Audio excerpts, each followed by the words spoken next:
Greetings, my friends, and welcome to Piercing the Veil, a live stream wherein we explore the fringes of the human experience. I am your host, Dictor Van Doomcock, the future ruler of Earth, as you no doubt are aware, being here this evening, and I am going to be joined tonight by a member of our community who happens to have extensive knowledge of paranormal events and magic and all sorts of interesting things that are hidden typically behind the veil.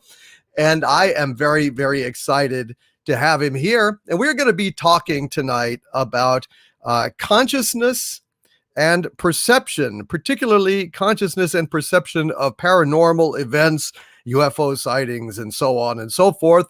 Are they dictated by the way that we perceive them?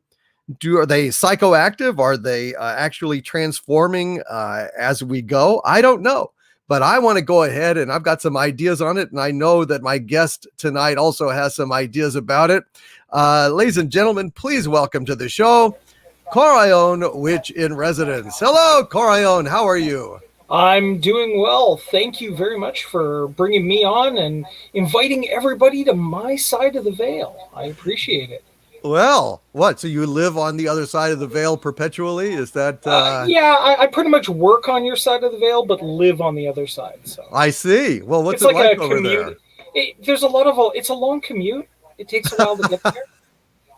It's a long commute, but it's a worthwhile journey. That's it. The pay's good. So. Oh, really? I did not know there was pay. Where is there like some kind of extra dimensional employment office where you log in your hours and get your checks or Yeah, something? it's the same spot I run into Harvey every couple of weeks. So you know. Uh-oh. And y'all just kind of give each other a wide berth. Is that it? Yeah, it's kind of like a morning Frank, morning Bill kind of thing. You know, I we walk see. by I each other. see. Yeah, yeah. Kind of like on the old Warner Brothers cartoons where the sheep, the sheepdog and the coyote both clock in, and it's Yep. Wile E. Coyote, and then they Yeah. try to. Yeah. Well, that's pretty cool. Well, welcome to Piercing the Veil. So tonight I thought we would go ahead and start out by discussing how our perception can, in a lot of cases, impact, these events. How they take shape, how they are informed.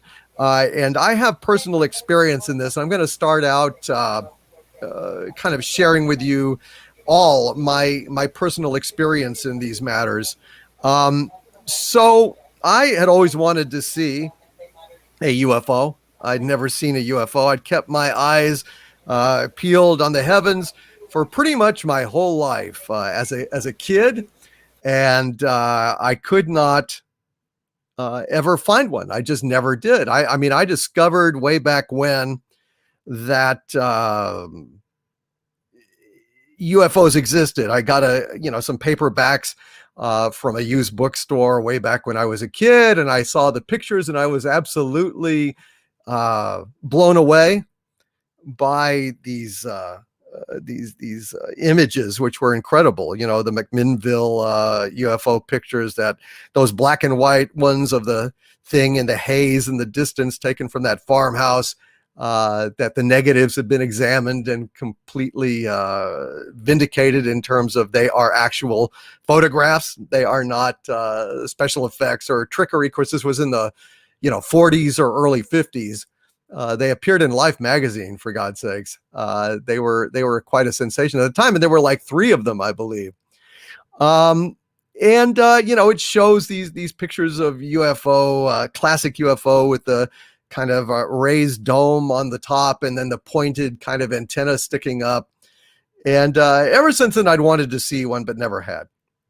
So several years ago, I was heading towards a medical procedure that I had to do, and it was not a pleasant one. So I had actually been prescribed some Valium to go ahead and take en route. Now, Valium is not a psychoactive kind of a substance. It doesn't make you hallucinate or anything. It just, kind of makes you relax and zonk. But I was being driven to this appointment since I was not, really good to drive, being hopped up on Valium. And on the way, I saw this white oval in the sky. And I said to the driver, "Hey, what is that?" And the driver says, it's nothing. It's nothing. But I was like, that is odd. It was a white or off-white kind of an oval in the sky. And so I fumbled out my cell phone and I took a couple of pictures. I could only take a few pictures because, we were passing by it. And I just on the off chance, what the hell is it? Maybe I'll look at it later. So I took 2 pictures, I think 2 or 3 pictures, and that was it. And then, I zonked. And, only later when I went back and I looked at what I had captured, did I realize that I had something pretty damn cool. So I'm going to go ahead and pull this up here real quick. I am going to share this with you guys. I think if I can manage this technical feat of legerdemain, I'm something of a wizard myself, aren't I? All right, let's see. Well, I've always thought so. Well, thank you. I appreciate that. Here we are. All right, guys. So this was the first picture that I took. Now, what is really interesting about this picture is that this is not what I saw. You can see right here that it's this weird, dark kind of haze. That's not what I saw. If I'd have seen that, I would have just thought it was a plane or some shit. I mean, I saw a oval, bright object.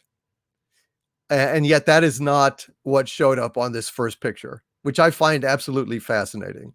And then let's go ahead and see if I can pull this up here.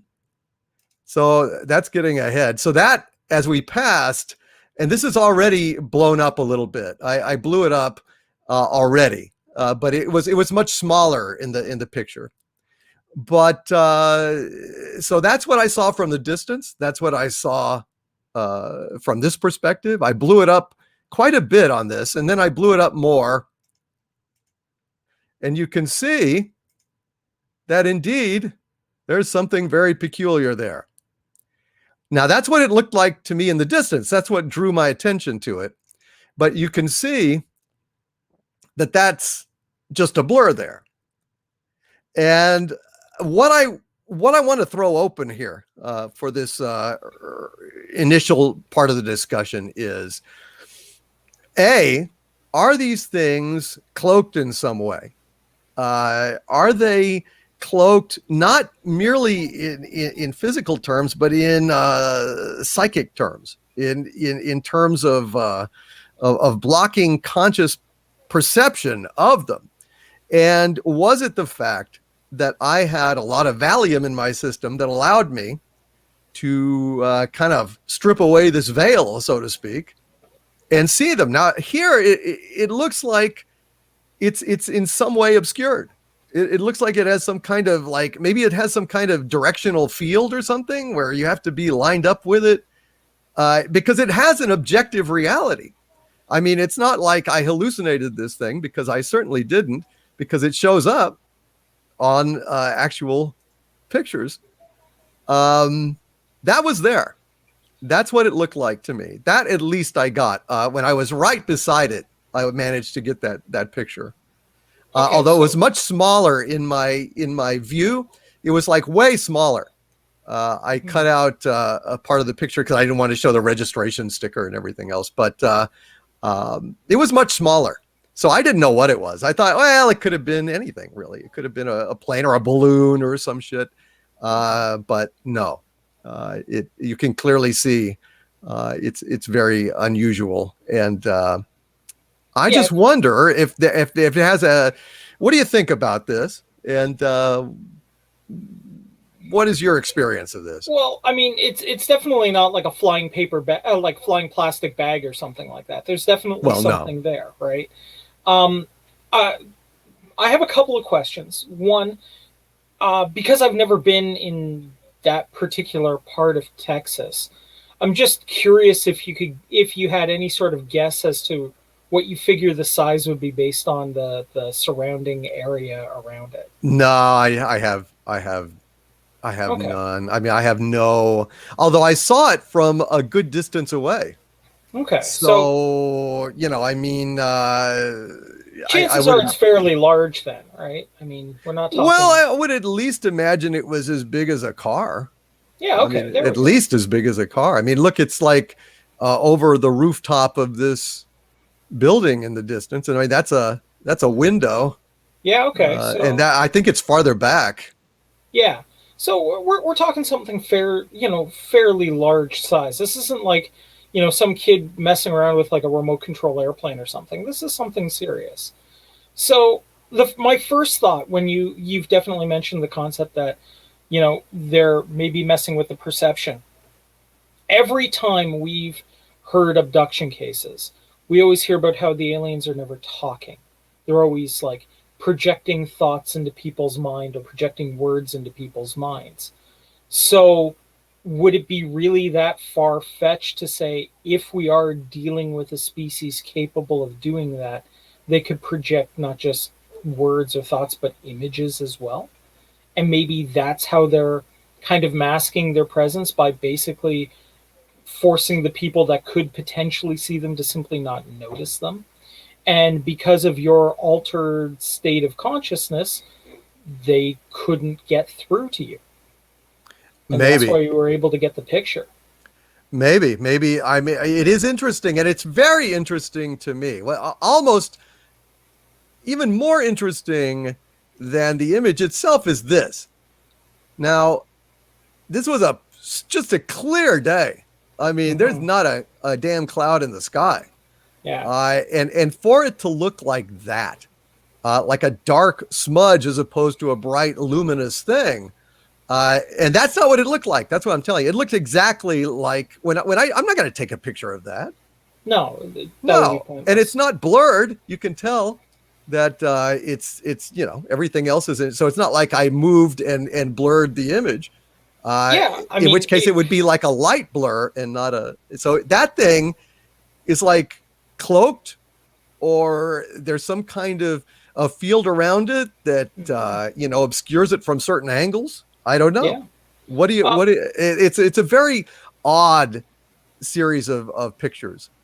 well, I mean, or we could be looking at perhaps some sort of effect from whatever device they're using to maneuver the thing, right? I mean, we've heard stories, Bob Lazar, for example, saying that it manipulates gravity, right? Well, objects that significantly manipulate gravity bend light. So it's Mhm. entirely possible that at this angle we are looking at the back, like the previous angle we were looking at the back end of it, where light is bending around it, and as you got to a different angle, because this looks more like a quarter or a side or something along those lines, perhaps where it's not bending gravity around it as much, and we're capable of getting a picture. Maybe it was even which direction it's traveling would be which direction the field would most obscure Absolutely. an image. The light would be warped in that direction. But it's funny that I saw it clearly at that angle where I took the picture, but it did not register on the camera. Which is so. What is the difference objectively between my perception of this object and its actual physical manifestation of reality? Because the device should register whatever light is traveling. The light traveled to my eye. I saw this thing as this in the distance. It was much smaller, of course, than this, and I Mhm. saw it from quite a ways away as we were approaching. And I had time to fumble out my phone out of my pocket and take these two snaps essentially. Well, I mean, when we So how is consider, that? How could that be that I could see it clearly, and yet the phone says, it's just a dark blur, which is not what I saw. okay, well, if we consider that these beings have the capability to manipulate thoughts, right?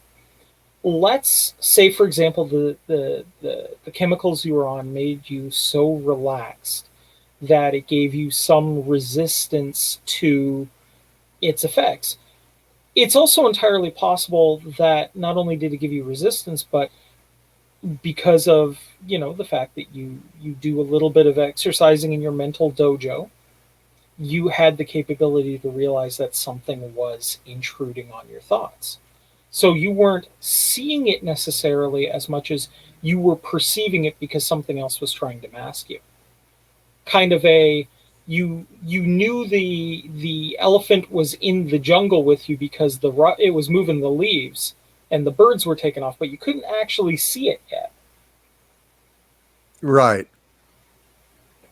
Well, that is it's just interesting because it ties in with what I wanted to talk about tonight. This was not necessarily the main feature of what I wanted to discuss, but it goes into how it seems to me that these incidents, these sightings, these events are very much calculated or impacted by the attitude of the observer. It's not simply, or it may be. I don't know. This is really just a hypothesis. I'm not asserting anything, but I feel like this reality is as much subjective as it is objective, Mm-hmm. and that we perceive things, and that perception itself has a way of shaping the event, or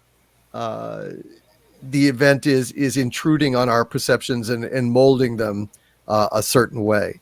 And one of the interesting things is I've heard many times, and you know something about this, and I wanted to Mm-hmm. go ahead and discuss this with you, Coraon, how modern abduction, legends and so on, have parallels between the UFO abduction experience and old accounts of being abducted by fairies and other supernatural beings. They used to say there were fairies in the woods, and you would Mm-hmm. be transported to their land.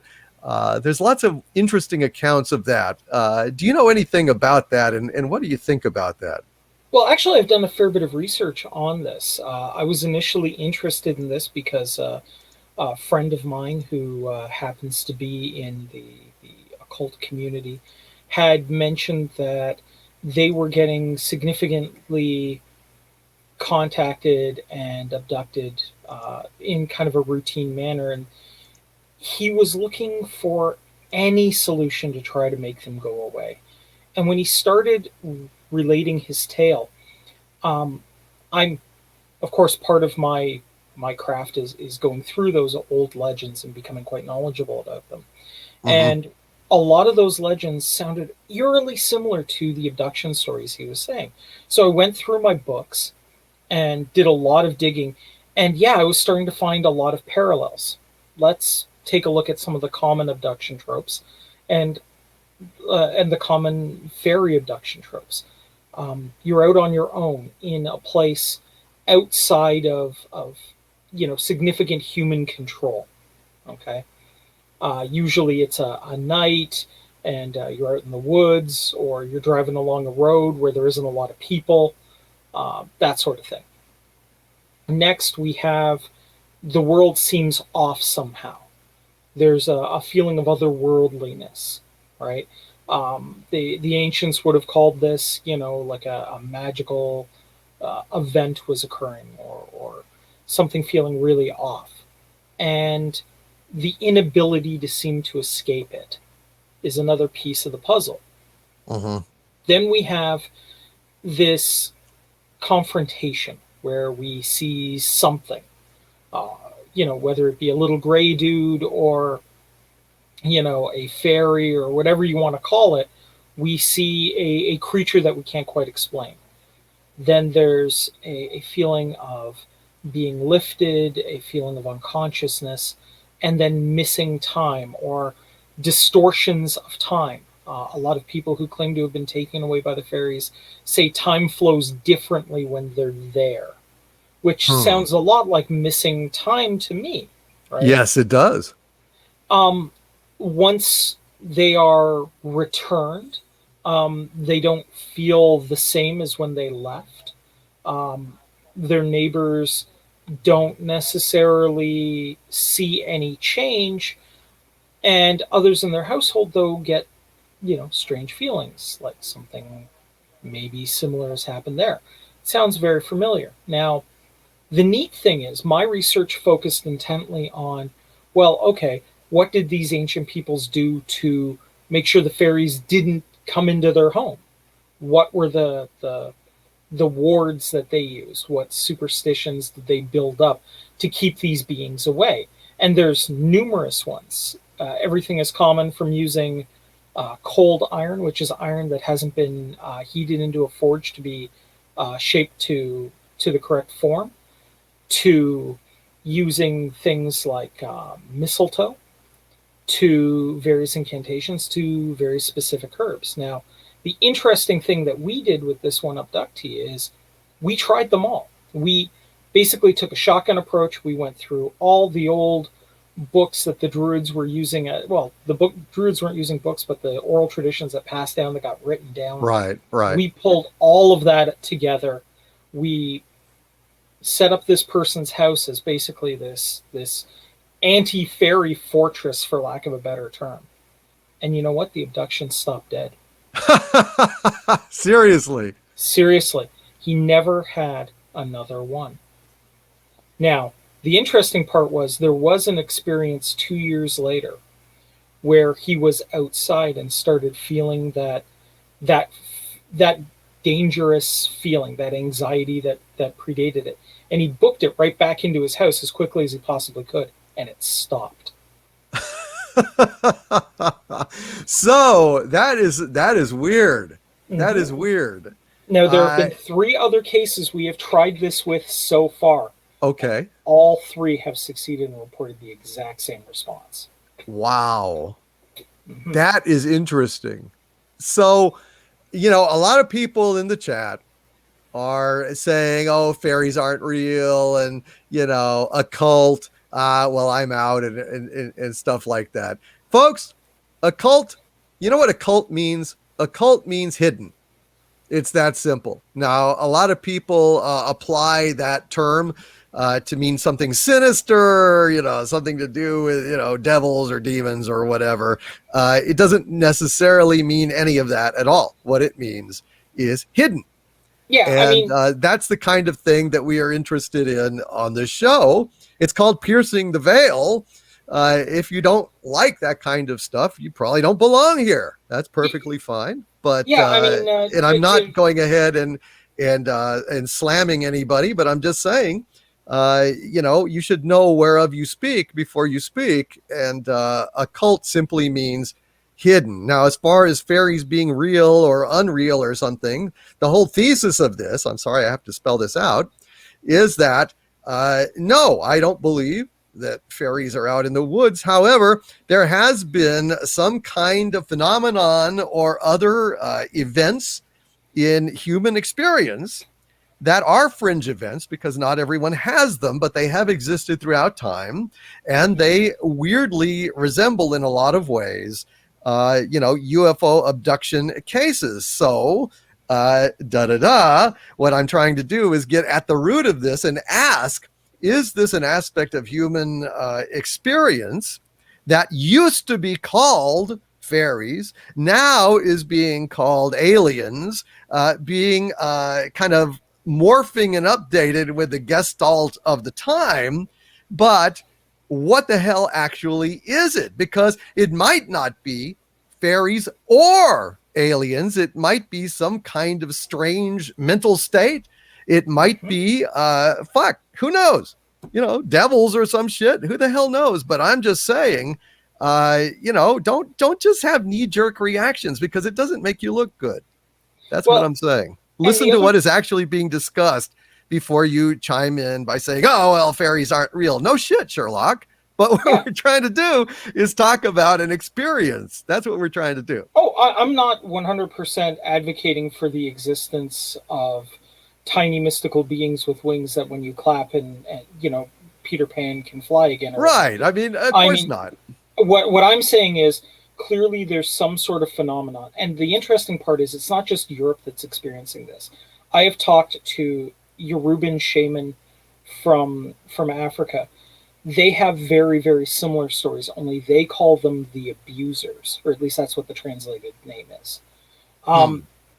In Australia, on in Ayers Rock, there is a very very sacred cave that Aborigine young men are supposed to go into, and in it are images of greys, for lack of a better term, and the elders give significant warnings about these creatures to these young men.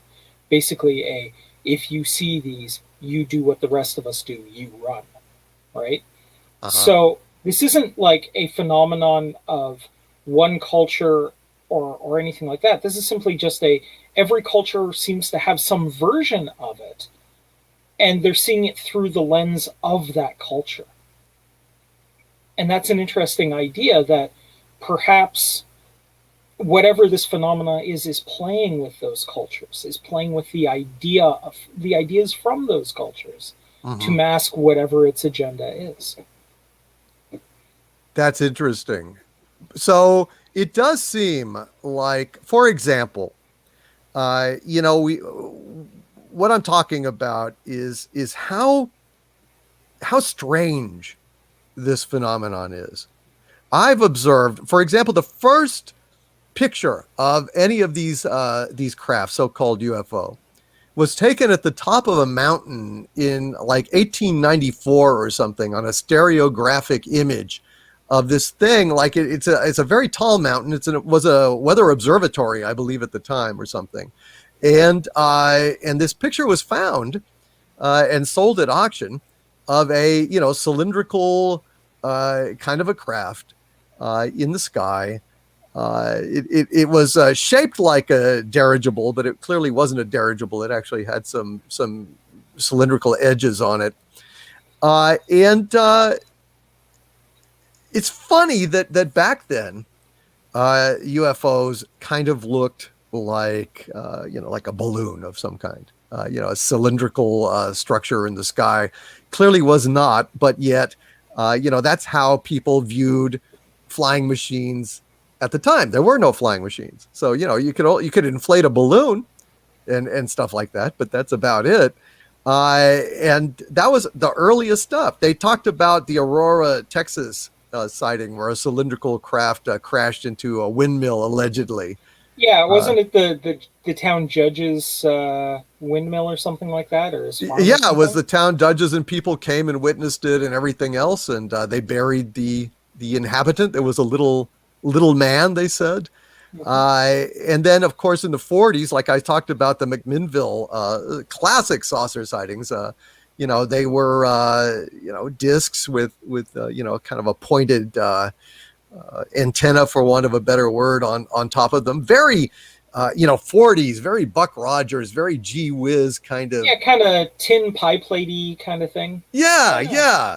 Very, very, my favorites, because I like that kind of stuff. Oh yeah, I mean, Uh, Forbidden Planet spaceship is one of my favorite of all time, right? Exactly.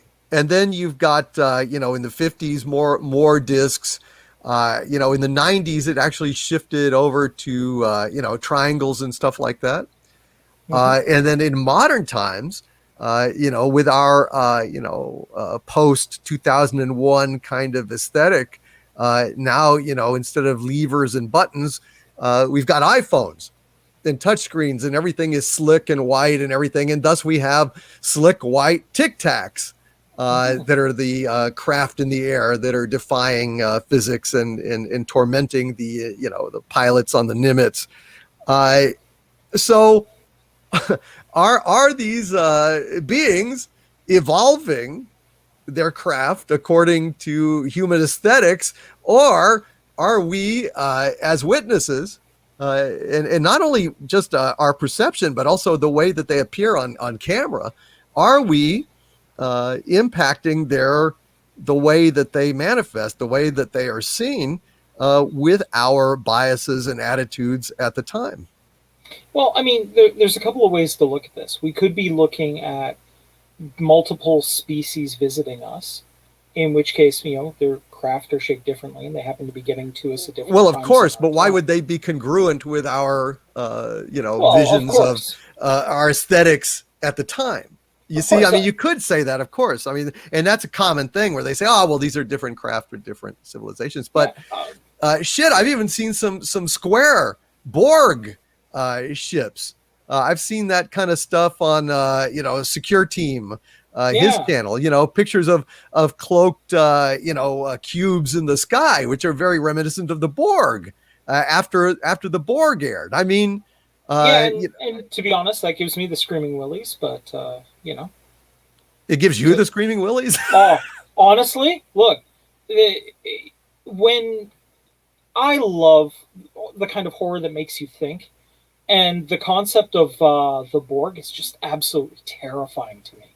Whoa, yeah, no, I mean, Well, of course, giants, of yeah, course, the actual Borg, but I mean, I'm just saying that these things seem to adopt a form or a shape that is congruent with expectations of the viewers, and so hmm I think with the times, there those expectations, those concepts seem to morph.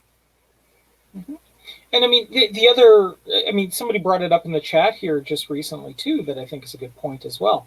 We could be looking at their tech evolving as well, right? We could be seeing, you know, just as our fighter craft and whatnot have evolved over the last 120 years, it's entirely possible that theirs have as well. And we could just be looking at different generations of craft go by. But that's, again, it fails on the congruency of what our expectations are versus what they're appearing as.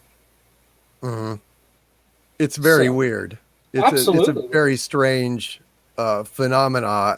What about these ferry abduction incidents? Have you got Okay. any other thoughts on that? Well, I do. First, I am going to recommend a book to everybody who is curious about just looking at the commonalities. There is a book of Celtic fairy tales by Joseph Jacobs. It's the Green Book. Okay. Mm-hmm. Um, and I invite everybody to, if you can get a copy, because they are very rare to get a hold of, but if you can get a copy, take a look at it and imagine you are reading an alien abduction story as you're reading it through the eyes of somebody who is living in like medieval Europe. Right. And I think you'll start seeing the connections. And it's not just, the Celts, it's not just the Norse, it's not just the Greeks, it's not just, the ancient Chinese, it's not it's everybody. Every culture has some version of this abduction phenomenon, and it goes back well into our history. So the question becomes, one, when did it start? And two, why do we all perceive them slightly differently? Right? I mean, the theory I tend to go with is just that we are seeing some sort of mirroring effect where it's kind of the Doctor Who slightly psychic paper, like where we are seeing what we expect to see there. Mm-hmm. Because you and I, for example, have been raised on stories of the Greys. We Right. expect to see Greys when they show up, right? And we Right. expect them to not talk, to get into our heads and tell us to calm down as they try to stick probes in places where I really don't want to be probed. Um, at least not without dinner and a movie first, right? Right. Exactly. Well, Yeah, yeah. I mean, you got they to don't wine have and dine you a takeout on little bit. Alpha Centauri. Well, I mean, well, you'd expect something though, right? Right. Yeah. Uh, but anyway, um, yeah, like it starts to match up. And so I think my biggest question is, why is this phenomena happening? I personally believe that it is an external phenomena. It's not an internal, some sort of psychic, personal event. I think there is something external happening. What it is, I have absolutely no idea. Mhm. But because we were able to put up these barriers on these people's houses and it stopped dead, that That tells is me, weird. right. I mean, that tells me we're dealing with something external here. Because when we did it, we were just saying, oh, well, we'll do a little bit of a house blessing, but we don't really expect much, right? Right. Because we didn't want to, taint the pool, as it will, right? Mhm. Um, but the fact that it stopped dead really, really struck me that, hey, somebody else had done their homework and I just kind of came in and stole all the glory for somebody else's homework, which, I mean, honestly, as a witch is one thing I love doing. Um, but uh, that sort of situation of it stopping dead there tells me there's something external going on. Now, what that is, whether they're interdimensional, whether they're from another planet, whether they're some sort of strictly psychic phenomenon. I've actually heard an interesting theory that um, if the Akashic record exists, then it would stand to reason that all of our fears, all of our collective unconscious ids are all collected as well. And if that's the case, maybe they manifest.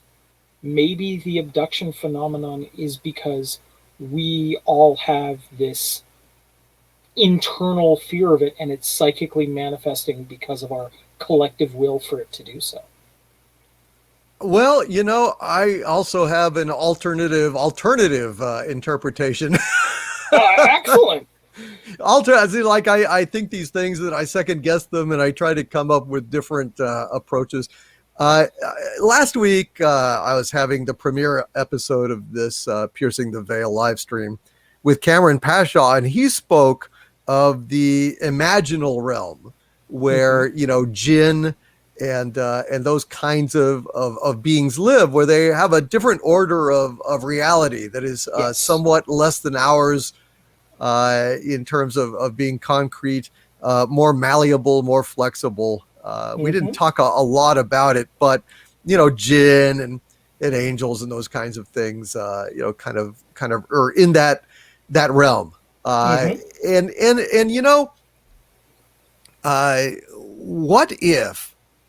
Yeah, I've talked a lot about the non-duality of reality, where things like when I say non-duality, I mean that things like high and low, black and white, hot and cold, all these things, good and evil, are perceived as antithetical to each other, squared off against each other. That duality would be those two, dual meaning two things that are opposed. But really, when you get to it, hot and cold, high and low, all of these things are on the same scale. They are Mm-hmm. simply different levels of the same reality, if you Mm-hmm. will. Yeah. And so if indeed reality is non-dual, then it's hypothesized in Vedanta and Eastern philosophy that there's nothing but a non-dual, non-divisible consciousness that not only permeates everything but is everything. Mm-hmm. All the forms of this manifestation in time and space are actually that consciousness playing all the parts, all the props, doing everything. It's all one consciousness playing hide and seek with itself.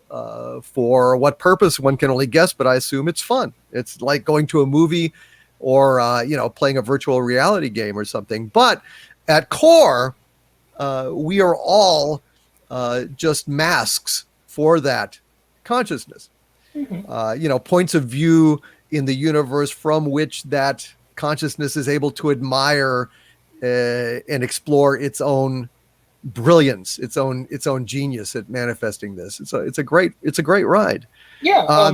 So my question would be: is it possible that as that consciousness created everything, uh, and we are that consciousness, might we sometimes unconsciously, not being able to control it necessarily, but uh, invoke things from the imaginal realm, manifest them, create them in a sense, and that's why they pop up, because it's the power of creation, but not consciously wielded, because we Right, don't have that. Although magicians such as yourself do attempt to uh, do that, but consciously, with right, control.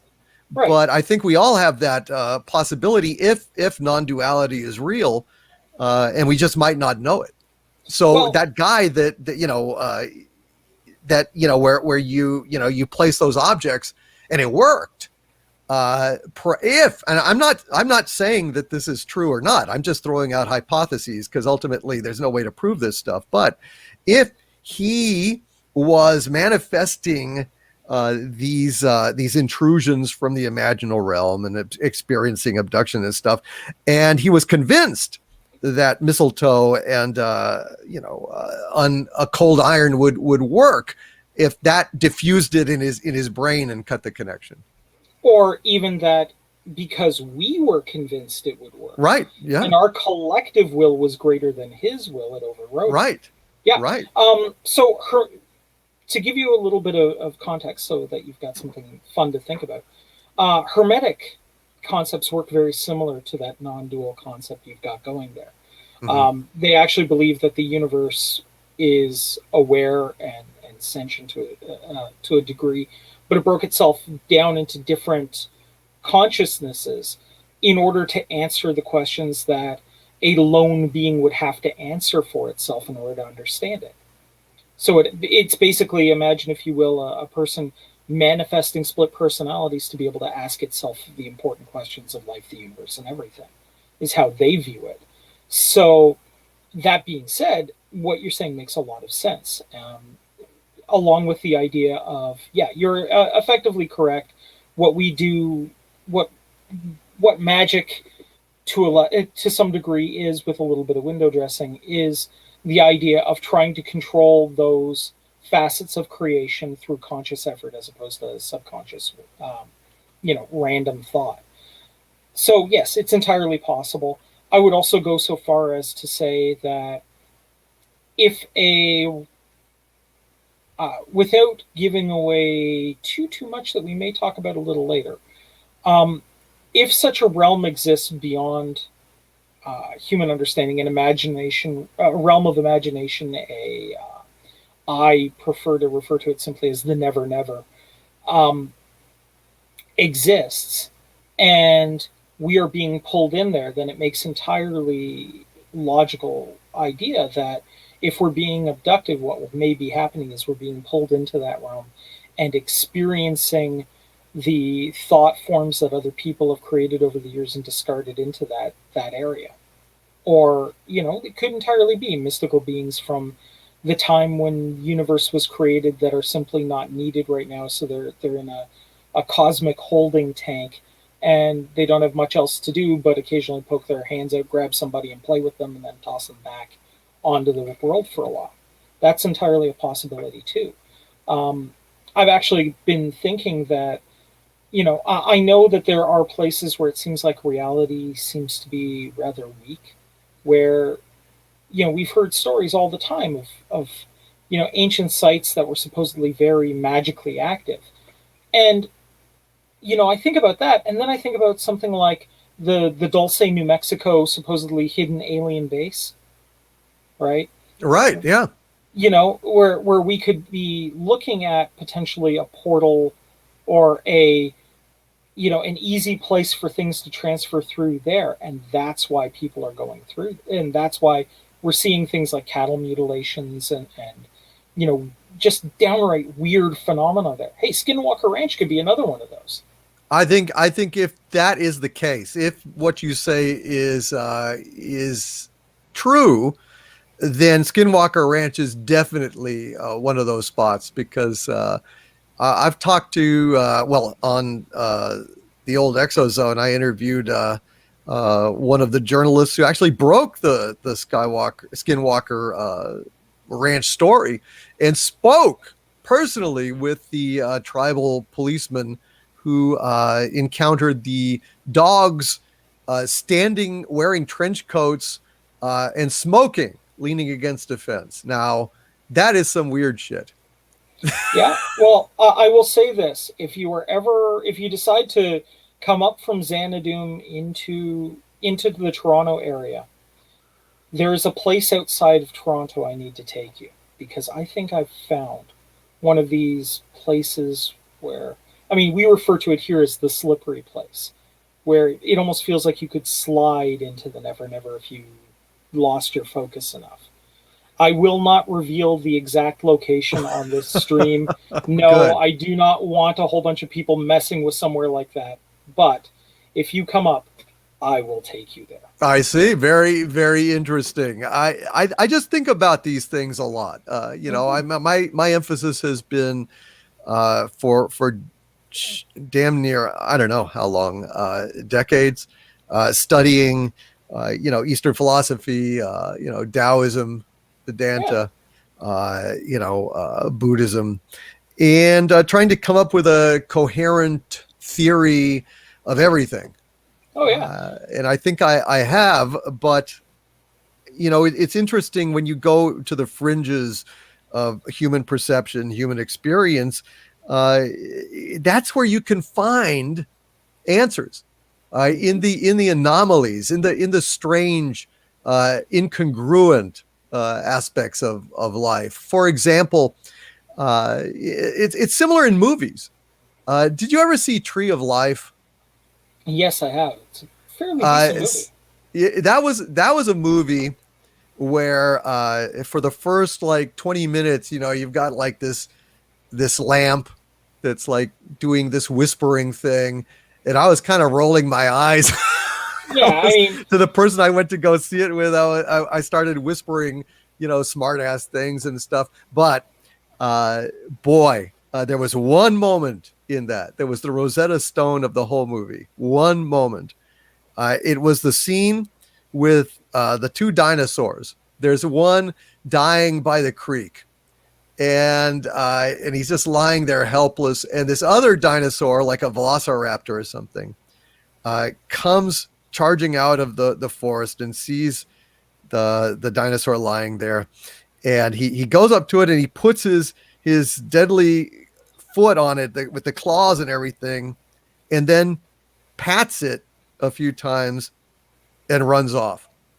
And at that point, the whole of the movie was revealed to me, that it was in fact saying that that light, that flame at the start, that sculpture, was essentially the light, the animating consciousness beneath the entirety of creation, God, for want of a better word. And that dinosaur, having compassion for the other dying dinosaur, told me that in the view of this film, that reality was at heart completely benevolent and loving. That this light was indeed permeating everything, and in the odd corners of existence, you find it manifesting in ways you never would think. Dinosaurs are animals. They're always yeah. pictured as voracious and pitiless and rip you apart. But that right there, and afterwards there were some old ladies in the lobby saying, well, I didn't understand that at all, that didn't make any sense to me. And it's like, well, madam, that was the key to the entire picture and the philosophy of the thing as well. Same thing with The Master, that Yeah. Philip Seymour Hoffman movie, where there's one scene where Philip Seymour Hoffman sings to Joaquin Phoenix, I'd like to get you on a slow boat to China. And that there illuminated the entire film for me. And so in the same way, looking at these kind of extremes and strange corners of existence can tell you a lot more about the nature of existence than the mundane and the ordinary, which is, I think, one of the reasons why I am interested. Well, I mean, to get back to the old ladies there for a second, remember what Morpheus said in the first and only, as far as I'm concerned, Matrix movie? not everyone is ready to be unplugged, right? Not Right. everyone is ready to see the world as something larger, see beyond what their eyes tell them, right? So, and that's perfectly fine, right? I mean, not everyone is meant to be, unplugged, for lack of a better term, right? Right. And that's okay.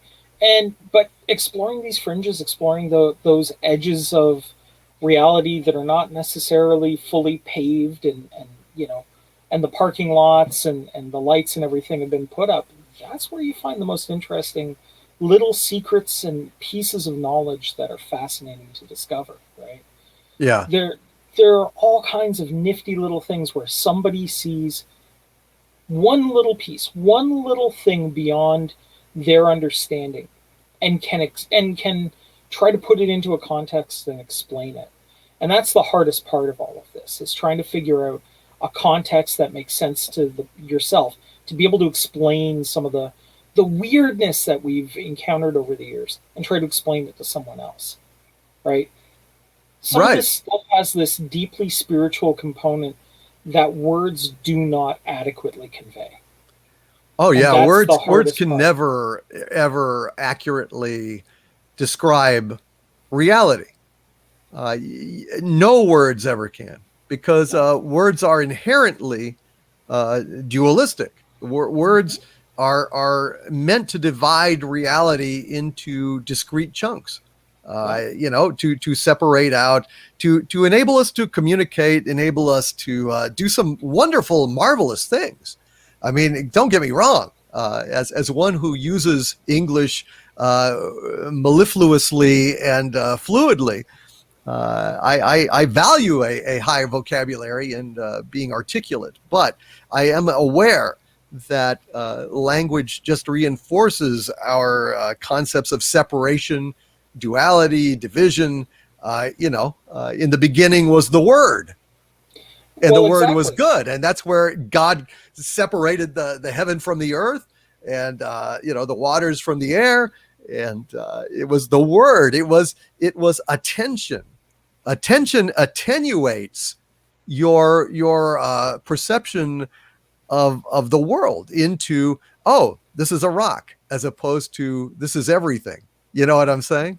Well, exactly. As someone who appreciates your fecundancy and zeal with language, um, I have a saying that I use quite often, which is language is the first magic. When you really think about it, what you're Yeah. doing with language is you're taking a thought in your head, and humans tend to think in symbols or images, but you're taking that symbol and image and you're translating it into sound waves, and it goes over to somebody else, and when it gets to them, it translates back into the image you were thinking. If that isn't bloody magic, I don't know what is, right? Yeah. Well, So there's a reason they call it spelling, right? exactly. And that, so to my mind, any creative like yourself is inherently some sort of sorcerer, and the best kind, I think, too.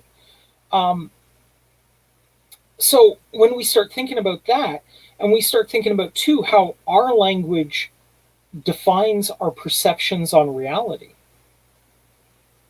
what happens if a species were to communicate directly into our minds? Would their perceptions of what's going on affect our perceptions of what we're seeing? Could it Well, be if it that their was direct method of, transmission, that might well. yeah, so it could be that the reason why we're seeing what we're seeing is simply because that's how they think we should be seeing it. Well, that's interesting. That is definitely that is an interesting take on it. There's I actually one other piece I think that might that might interest you and give goosebumps to a couple of people in the chat. Humans are one of the very few species that have something called the uncanny valley. Now, the uncanny valley, for those uninitiated, are when something looks, as something approaches looking like humans, there's a drop off where at a certain point, if something looks close to human but isn't all the way there, we instinctively either hate it or fear it, or get panicked by it. We're one of the few species that has that, which means at some point in our genetic history, that was a survival skill. Mm-hmm. Being able to differentiate what is human and what is close to human, and what is close to human is very, very dangerous. Makes you wonder about with what we're talking about here, doesn't it? Very dangerous. How? Well, I mean, instinctively, we're trying to either fight or flight or run from it, right? Right. And we don't know why. No one's ever been able to figure out what, without something like a time machine to go back in time and figure out why we're terrified of things that look close to human but aren't quite. I see what you're saying. That's why CGI, for example, Exactly. creepy, simulacra of humans done in a certain way, it actually repels us rather than puts us into the show. Exactly. It's why God, the the Christmas Express or the Midnight Express or something like that, the CGI movie with Tom Hanks. It Yeah. they tried to get close to human but just failed, and that's why kids look at that and they're kind of wary of that movie. But something like, I don't know, Thomas the Tank Engine is fine because we know it's not human. Right. Or the Incredibles, for example. Absolutely, same idea. Very cartoony, very friendly, very non-threatening. Mhm. Yeah. I always thought I never saw Polar Express because the trailers creeped me out so bad. Well, exactly, right? There you go. So now the question becomes, why do we as humans have that reaction? Have we encountered beings in the past that were better avoided, that Exactly. looked like us, similar to us? That's very interesting, Coraon. I like that stuff. Let's go ahead and check out some of these super chats here, because I know we people want to get involved in this discussion, and really they're the stars of the show. Absolutely. We're just here to kind of kick things off. So let's go ahead and go to these super chats here. Point Curation with a $2.79 super chat. Thank you very much, Point Curation, who says, "Hail, looking forward to the show." I was too. Coraon is a very fascinating friend of mine, and it's wonderful to have you here talking about this stuff. It's very cool. I'm happy to be here. I'm delighted to have you. Beth Arstead with the Dumacorn. Thank you very much, Beth Arstead. I hope you are feeling better, Beth, and hanging in there. Kathleen Morrison also with the Dumacorn. Thank you, Kathleen Morrison. And Nicholas Horton with a £3 super sticker of Bushiba waving and saying hi. How's it going? I think it's going pretty good, Nicholas, but you tell me. I hope you guys are enjoying the show and having fun. Beth Arstead in the chat says previous hominids likely ingrained that into us instinctively. So maybe like going as far back as the Neanderthals, which I guess maybe, racial memories of Neanderthals being a threat. Although I understand they were pretty gentle creatures, all told. And I'm also told, I don't know if this is true, this is just something I heard, that Neanderthals redheads have Neanderthal DNA in them. It's just an interesting idea. That's entirely possible. There is evidence to suggest that we interbred in history with them. So. Right, yeah. Well, if they were hot redheads, count me in, man. Well, absolutely, right? Count me in. I love redheads. My wife's a redhead. I love them. So. Yeah, they're gorgeous. And Kathleen Morrison with the Dumacorn. Thank you, Kathleen Morrison. Beth Arstead and Nicholas Horton, thank you for those super stickers. Point Curation adds with another $2.79 super chat. Eat mushrooms, acquire currency. I think that's Mario Brothers, not piercing the veil. I wish I could just go out on the street and go and just jump up and ka-ting, ka-ting, just hit some boxes with my head and get money out. In fact, that's so fucking weird, actually, Point Curation, that you would say that, because I just watched this episode of a weird TV show where these assholes got a djinn locked in a suitcase. And every time that they would, abuse the suitcase or something, it would spit out gold coins. So I don't know. Funny how synchronicities run, Coraon. It's funny how My take on synchronicities, Jung talked about them, and they are a thing in magic and so on, philosophy Oh too. yeah. Where basically, just as we have streams of thought in our mind, streams of consciousness where one thought leads to another, leads to another. I find that the more you pay attention and the more dialed in you are to non-duality, you observe synchronicities constantly in real life. And it is my feeling that streams of consciousness are, synchronicities are essentially the streams of consciousness of existence, of the divine. Well, we have a saying in witchcraft, at least in my line, that the more you shape fate, the more fate shapes you. Huh. Hmm. Well, that's interesting. I don't know. I don't know if I want to be shaped, but never mind. Well, so Uh, long as you're shaping towards good things, right? right. Well, that's exactly it.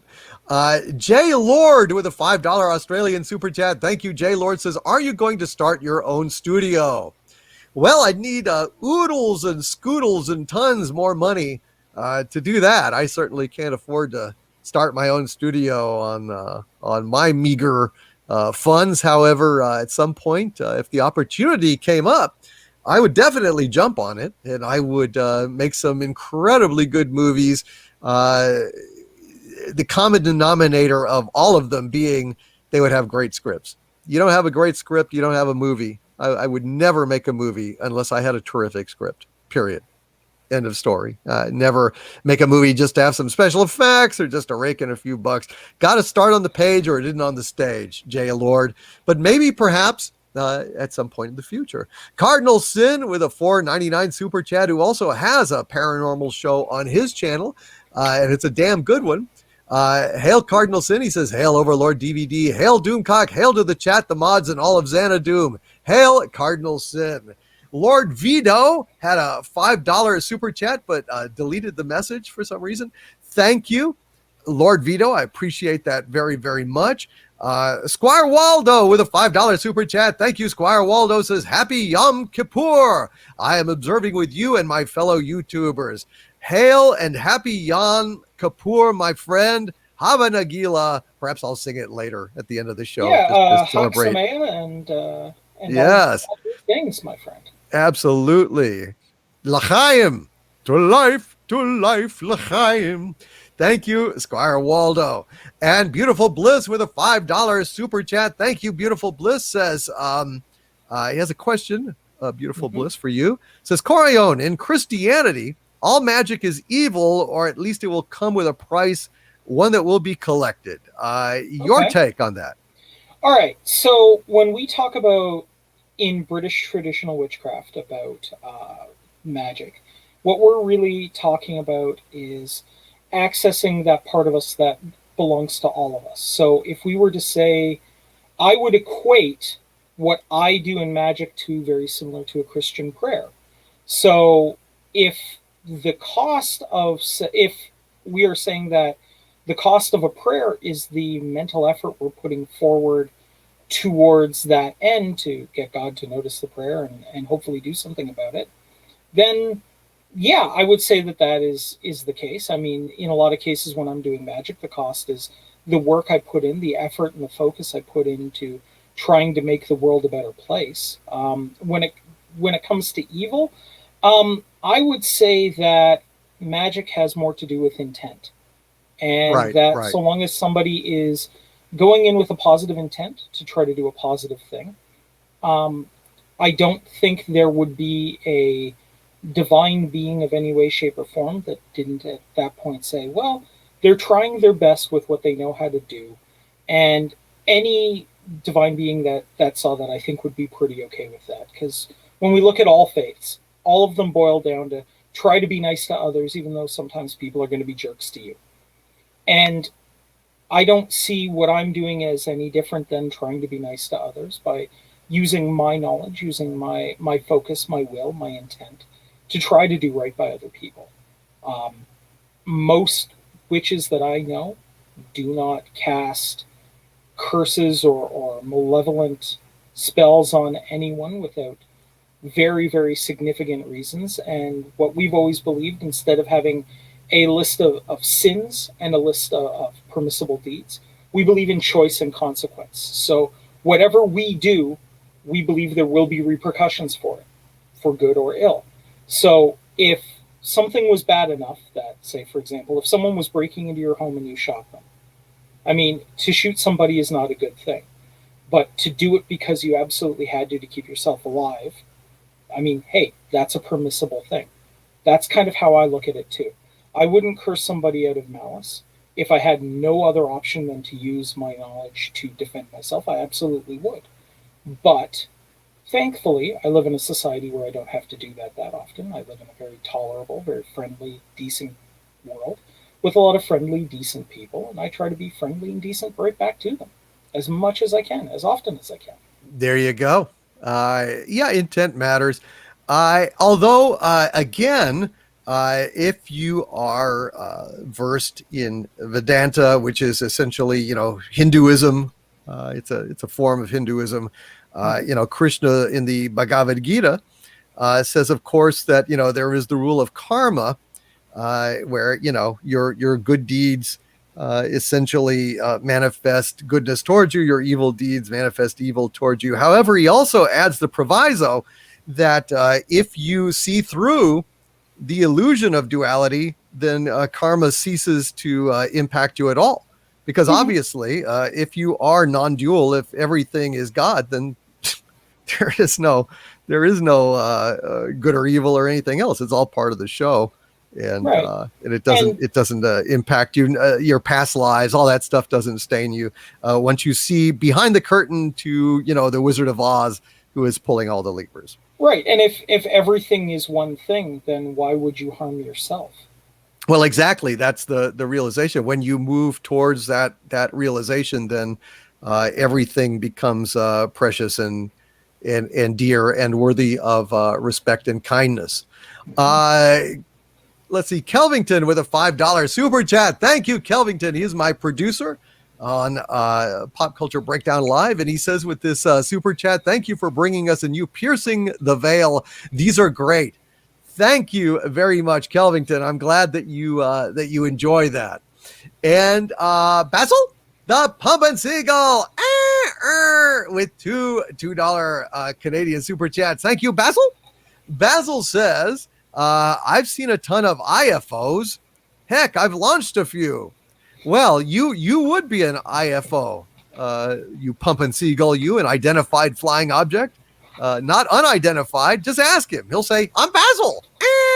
And then he'll probably deck you because he is a Pump and Seagull and he's got really big arms. You know what I mean? I don't know how he flies with them, but that's part of the mystery of Basil. And Basil says, I think what Basil does is he just throws the airplane and grabs on. like Thor with his hammer. Exactly. That may be it. And Basil says Basil is abducted by this delicious coconut drink. Oh, are you having a little tiki drink there, Basil? You lucky son of a gun. I wish I had a tiki drink. And Technical Chet with a $5 super chat. Thank you, Technical Chet says, this conversation is fascinating and reminds me of one of my favorite Star Trek Next Generation episodes, Schisms. One of my favorite uses of the holodeck. Underrated. Thank you, Technical Chat. I'm glad that you are enjoying this show. Wormsworth with a $4.99 super chat. Thank you, Wormsworth says, Mr. Doomcock, I love this show. I'm glad you guys are enjoying this show, folks. God bless you guys. Thank you for coming in here. And I'm glad you're enjoying it. I'm certainly enjoying it myself. Ashen Jackal, what a great name, with a $5 super chat. Thank you, Ashen Jackal, who says, as someone who has seen ghosts my whole life and have witnesses, I can say that no matter the proof, most people will never understand or believe you. Well, this is true. Again, Coraon, that comes with the territory of what you were saying, that not everyone is ready to be unplugged from the matrix. Mm-hmm. Not everyone is open to seeing these things. Where they might feel threatened by them. They don't want to hear it. They don't want to know. But that doesn't mean that they're not real. No, not at all. Look, and I would also even go so far as to say that, look, your experiences are your experiences. And there is nothing someone else can say that can take a real experience away from you, right? The question I think that is most important comes from, what did you learn from that experience? Can you apply it to your life in a positive way? That I think is the more important part. Nah, yeah, I think that's true. But the problem is with a lot of these experiences, I wouldn't have thought anything about that experience if I hadn't gotten it on my phone. If I hadn't actually taken those pictures and then looked at them later and magnified them and frozen that moment so I could look back on it and reflect, I would have just forgotten all about it and just assumed that all what I saw was a plane or a drone or something. So I'm really glad I did, but I think a lot of times because although I do this show, it's important to realize that I am not a quote believer. I require proof, and I look everywhere for proof. My mind is extremely open. But for example, the Loch Ness Monster, I've pretty much closed the book on Nessie. Sadly, I think Nessie doesn't exist. I don't think Nessie is real. And that makes me sad because I really would love Nessie to be real, but I don't like to kid myself. Yeah. So, when I throw out these ideas, they are postulations, they are speculative. I think that, things like non-duality and stuff are things actually that I have come to the conclusion that this is in fact the case. On a philosophical basis. I mean, I've examined these things every which way. I've experienced non-duality in my life, synchronicities and meditation, dreams, amazing things. Coraon, for example, I had this fascinating dream Okay. that I was in my old house where I grew up. Mm-hmm. uh was it? Yeah, I think it was. I dreamed that I was out in the front yard of my childhood home, Okay. and the sky was filled with these craft or presences that were like this incomprehensible shape. Like I was looking at them and I could not nail down their shape. It was like this weird, and they were all like in sync. Okay. It was very strange. Okay. Then So, no, it's not finished. okay. That's Oh, not the sorry. weird thing. So I went inside. I went into my bedroom, and all of a sudden, it was daylight, and I opened the curtains, and standing there staring at me was uh, Aleister Crowley, looking through the glass. And I woke up, and I had a book beside my bed. It was one of the disinfo books. Okay. Yeah. Disinformation, that they have, like the thing you're being lied to, and books like that. So I picked it up, and I to get back to sleep, because it was kind of a disconcerting, very vivid dream. So Mm-hmm. I just flipped open the book, and boom, there was Aleister Crowley's photograph, looking right at me. I turned right to it, and it wasn't bookmarked. I just opened it up to just flip through to find something, and boom, it was right there. And actually, I think I didn't quite process that it was Crowley in the dream, but boy, I mean, that was the face I saw, Mm-hmm. looking at me through the glass. Okay. So the first question I would ask in a situation like this is what you associate Crowley with. Do you associate him as a quack? Do you associate him as a source of mystical knowledge? Or do you associate him as somebody who kind of took the wrong path in life, like down the mystical path and kind of veered left where he should have veered right?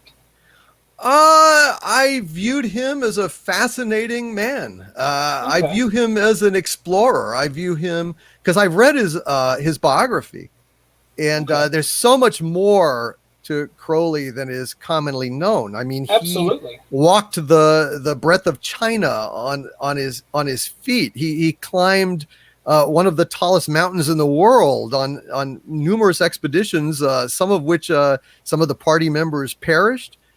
He did a magical working inside one of the great pyramids back in the day when you could You could actually go go in. in them. Yeah. He was a fascinating guy, and something of I mean, he was too complex to sum up as anything. I mean, he was, like somebody called him the Beast, and he thought that was funny, and he adopted that nickname.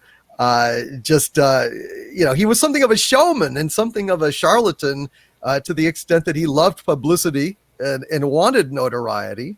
But he was also something of a genuine article and truly an intrepid explorer along the lines of Captain Sir Richard Francis Burton. Not quite as accomplished by any means, but it's a fascinating guy. So what I would say as an interpretation of that dream is, let's say that because your visualization of the realm outside your house, the realm outside of where you live, was almost incomprehensible in its design, right? Mm-hmm. That the house represents your comfort space. Okay. Mm-hmm. You've been faced by the incomprehensible, the beyond. You went back into your space, and then looking through the window, trying to show you the path back into that, is a man you admired as an explorer of that space. Mm-hmm. And the book you're reading was more of this is the man giving you a guide to being able to go to that space if you so desire.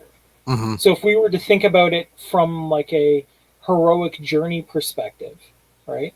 Mm-hmm. You got you got a taste of the Force. You went back to your moisture farm on Tatooine. on Tatooine, and you perhaps and while you were there, you happened to notice Obi-Wan looking in on you, saying, "Hey, you must come with me to Mos Eisley if we're gonna go forward here." Right. So I think that was possibly your subconscious's way of saying, "Hey, there's a lot of cool, weird stuff out there. Do you want to come with me and take a look at some of the really weird stuff?" Right. Which, I mean, I've always been interested in it, and I do still contemplate these things. And it was a very interesting, but those are the kinds of synchronicities. That was one of the more dramatic ones, but I have those synchronicities all the time. All I have to do is just open my eyes and look at them, and I'm blown away constantly at the interconnectedness of everything. So getting back to my original point was that I have personally experienced that kind of magnified, heightened reality where, synchronicities are firing right and left. And so when I talk about, non-duality, Eastern philosophy, and so on, I speak of something I know, not merely intellectually, but also in my gut. And yes, Phantom Boomer, I've got the biography of Captain Sir Richard Francis Burton by Edward Rice. That is exactly the book I have. He was amazing. Richard Burton, the explorer. Good God. They don't make him like that anymore. He was like a real life Indiana Jones. Oh, yeah. But times 10. I mean, it's amazing. Anyway, let's see. Vanek Black Rose with a $5 super chat. Hail, Vanek Black Rose says, I wrote a story about aliens coming and then accidentally infect the world with a virus. We view their attempts to cure us, the world, as hostile actions. Sadly, the only way to treat the virus that we inexplicably and inadvertently exposed you to is to insert medicine in your butts. Man, So it was the probing is medicinal, folks.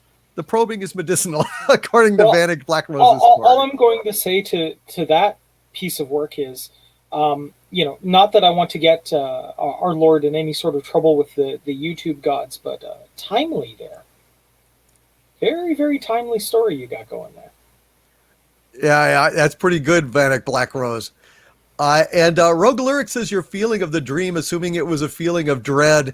The book you had likely opened channels to demonic entities. No, I didn't have dread, actually. I didn't. That's the funny thing. I had a wonder in that dream. Looking at the sky full of those shapes, I didn't flee. I was just mesmerized. It was incredible, and I was wondering, how the hell am I dreaming this shape that I can't describe? That was the weird thing. It's like, if I'm dreaming this, how am I dreaming something in my mind that I absolutely can't describe? That was weird to me. But no, I wasn't. Nor when I saw him there was I spooked or upset. It's just an interesting dream. Yeah. That's all. But I have not felt any kind of menace or any kind of negativity in this. If anything, I perceive that the universe ultimately is exactly like that scene in the Tree of Life. You can't have a manifestation in time and space without bad things, without evil, without misfortune. Otherwise, it would be as boring as a shitty movie. I mean, it's just, you just can't have it. But that kind of thing, if it is a non-dual reality, then evil would be confined to it entirely. Since to be evil, you have to have someone to be evil to. And if there is no one else, it's you. Evil is bullshit. It's just it's all for the show. It's while you're here to add risk and pain and misery and death. All these things are very novel to a entity, a consciousness that has no fear, has no worries or pain or anything else. It's part of what makes the movie good. If you didn't have Belloc and the Yahtzees, Raiders of the Lost Ark would be as boring as a documentary on National Geographic. Yeah, I mean, it would really just be, so the American government hired a guy to go dig in the desert, and he did, and he found what he was looking for, and there were a couple of snakes, and then he went home. The end. I mean, yeah. That's not a good movie. The same thing in a game. You've got to have guys shooting at you in order to shoot back and get the Wolfenstein castle subdued and retrieve the Spear of Destiny. If you don't have that, it's boring. Without the robots or zombies or robots and zombies, I mean, where would we be today with in terms of storytelling, right? Exactly. But these are the kind of weird things I think of, and Piercing the Veil is a good place to discuss these things. But as far as knowing, there's very little that I think I know. I'm always open, and I'm always watching for more information that may change my mind. It is totally open. It remains open. But thus far, those experiences have been things that I think are pretty genuine. Kit Kat with 2 5-pound super stickers in a row. Thank you very, very much, Kit Kat. I hope you're enjoying the show. Kit Kat is saying incredible with one of a girl saying incredible, and then an astonished lad getting very, very excited as well. I'm glad that you're having fun, Kit Kat, and thank you for those super stickers. And Casey Osowski with a $10 super chat. Thank you very much. Casey Osowski says, hail to 2 of my favorite gentlemen. Thank you both sharing all of this. This is some of the most interesting information I've ever been part of. Please keep it up. Well, thank you. Thank Yeah. you very much, Casey. I'm glad you're enjoying it. I'm Go ahead. deeply honored that Casey Asowski considers me one of his favorites. That means a lot. I know that's amazing, Casey. You're one of my favorites too. Just so you know, just so you know. Point Curation with a $2.79 super chat. Thank you, Point Curation, who is an artist, by the way. He says, "Praise the Tao, all that is and isn't." Thank you very much, Point Curation. That is a beautiful way to put it. Actually, a very beautiful way to put it. Let me see. Hold on just a sec. Polaris Sucks, who has been a member of mine for 14 months at the Dumentite level, says this shall be a good show. I hope so. Knock wood. I hope it's going well. I hope you guys are having fun. I certainly am, and I thank you all for being here. Let's see. Hold on just a sec. Well, this made my week at any rate. So I'm glad. I'm glad that you're enjoying it as well. But yes, praise the Tao. Taoism is fascinating. And somebody was asking me in the chat what translation of the Tao Te Ching I favor. I've got a Penguin paperback. Hold on just a sec. Yeah, so while the boss is going into the deep archives of Xanadu here, the version that I love of the Tao Te Ching is translated by D.C. Lau, D.C.L.A.U. And it is Lao Tzu is the original author, which translates from Chinese as old man. He may be apocryphal. It may not have been written by an individual. It may have.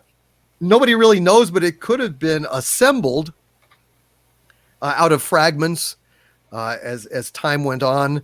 Nobody really knows, but I tell you, this is a fascinating book. And I will just read like the very first kind of stanza, if you will, page. It says, "The way that can be spoken of is not the constant way. The name that can be named is not the constant name. The nameless was the beginning of heaven and earth. The named was the mother of the myriad creatures. Hence, always rid yourself of desires in order to observe its secrets, but always allow yourself to have desires in order to observe its manifestations. These two are the same, but diverge in name as they issue forth. Being the same, they are called mysteries. Mystery upon mystery, the gateway of the manifold secrets." So what does that mean? Well, the way that can be spoken of is not the constant way. In other words, just what we talked about, the name that can be named is not the constant name. Language is inherently dualistic, and the Tao is non-dual.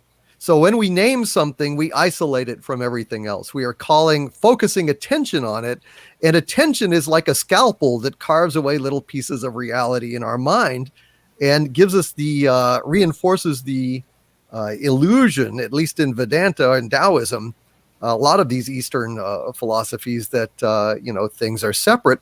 And it says the nameless was the beginning of heaven and earth. So that means that essentially at a time where there were no names, everything was united.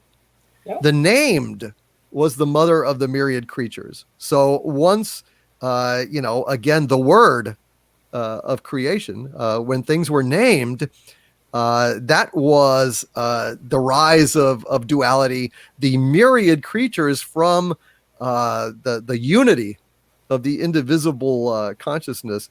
The myriad creatures came forth because the named was the mother of the myriad creatures. So there's a lot of fascinating stuff in the Tao Te Ching. And if you're interested in Taoism, that would be a great place to start. There's actually parallels in Western mysticism as well. In witchcraft, we've always believed that names have power, which is why having the true name of someone gives you power over them. But It's the same as naming a rock gives you power over the rock because now you understand what it is. Well, that is possible. Somebody in the chat here, pineapple platypotamus, what a great name, Oh, says that's so awesome. language is evil. No, No. it's not saying language is evil. It is saying that this existence, the name, the word, duality, it gave rise to this world that we live in. It's a world, essentially all it means is that we see the world as separate and divided things. We see all of ourselves as lonely entities cut off from everything. And the truth is that we are everything. That's Yeah. all it's saying. So all it's saying is that the minute that you apply a name to something, You limit uh, it. yeah, you limit it.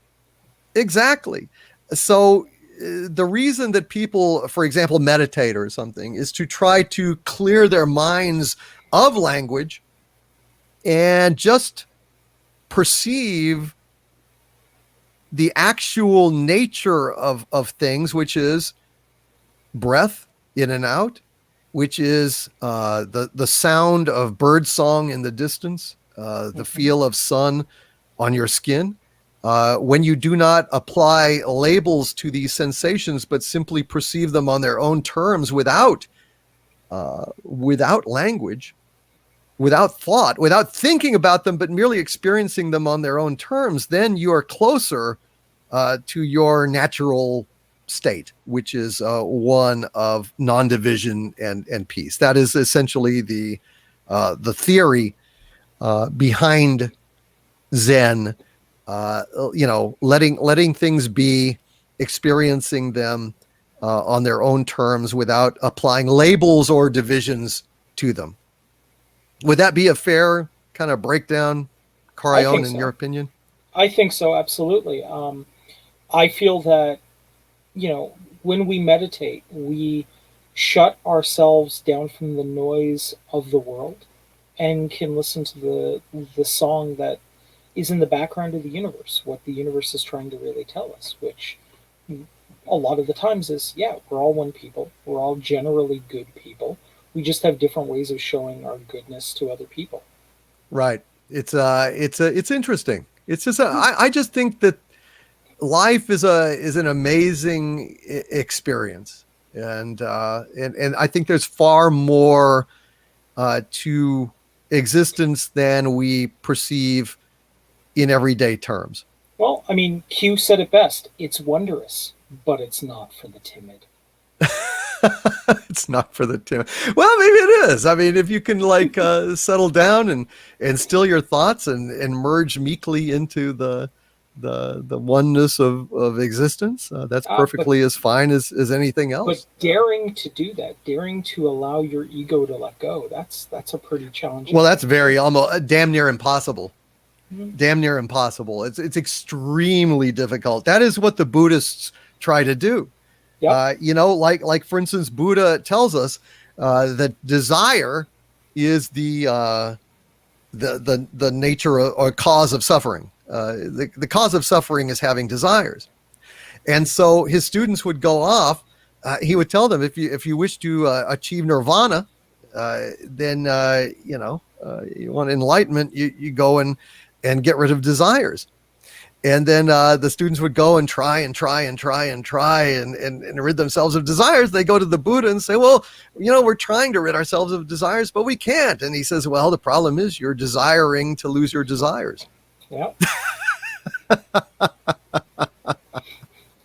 So, that's the hard part of it, right? well, that is the hard part. That's a very hard part. And it's almost unavoidable because so many people are attempting Zen or attempting to rid themselves of desire to get a leg up on the universe.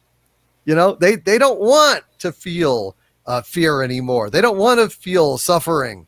They don't want to get on the wheel of existence for another turn if they believe, if they're Buddhists and they believe in reincarnation and stuff. And yet then they're desiring not to desire, which is a desire. It's catch 22 and you're just screwed.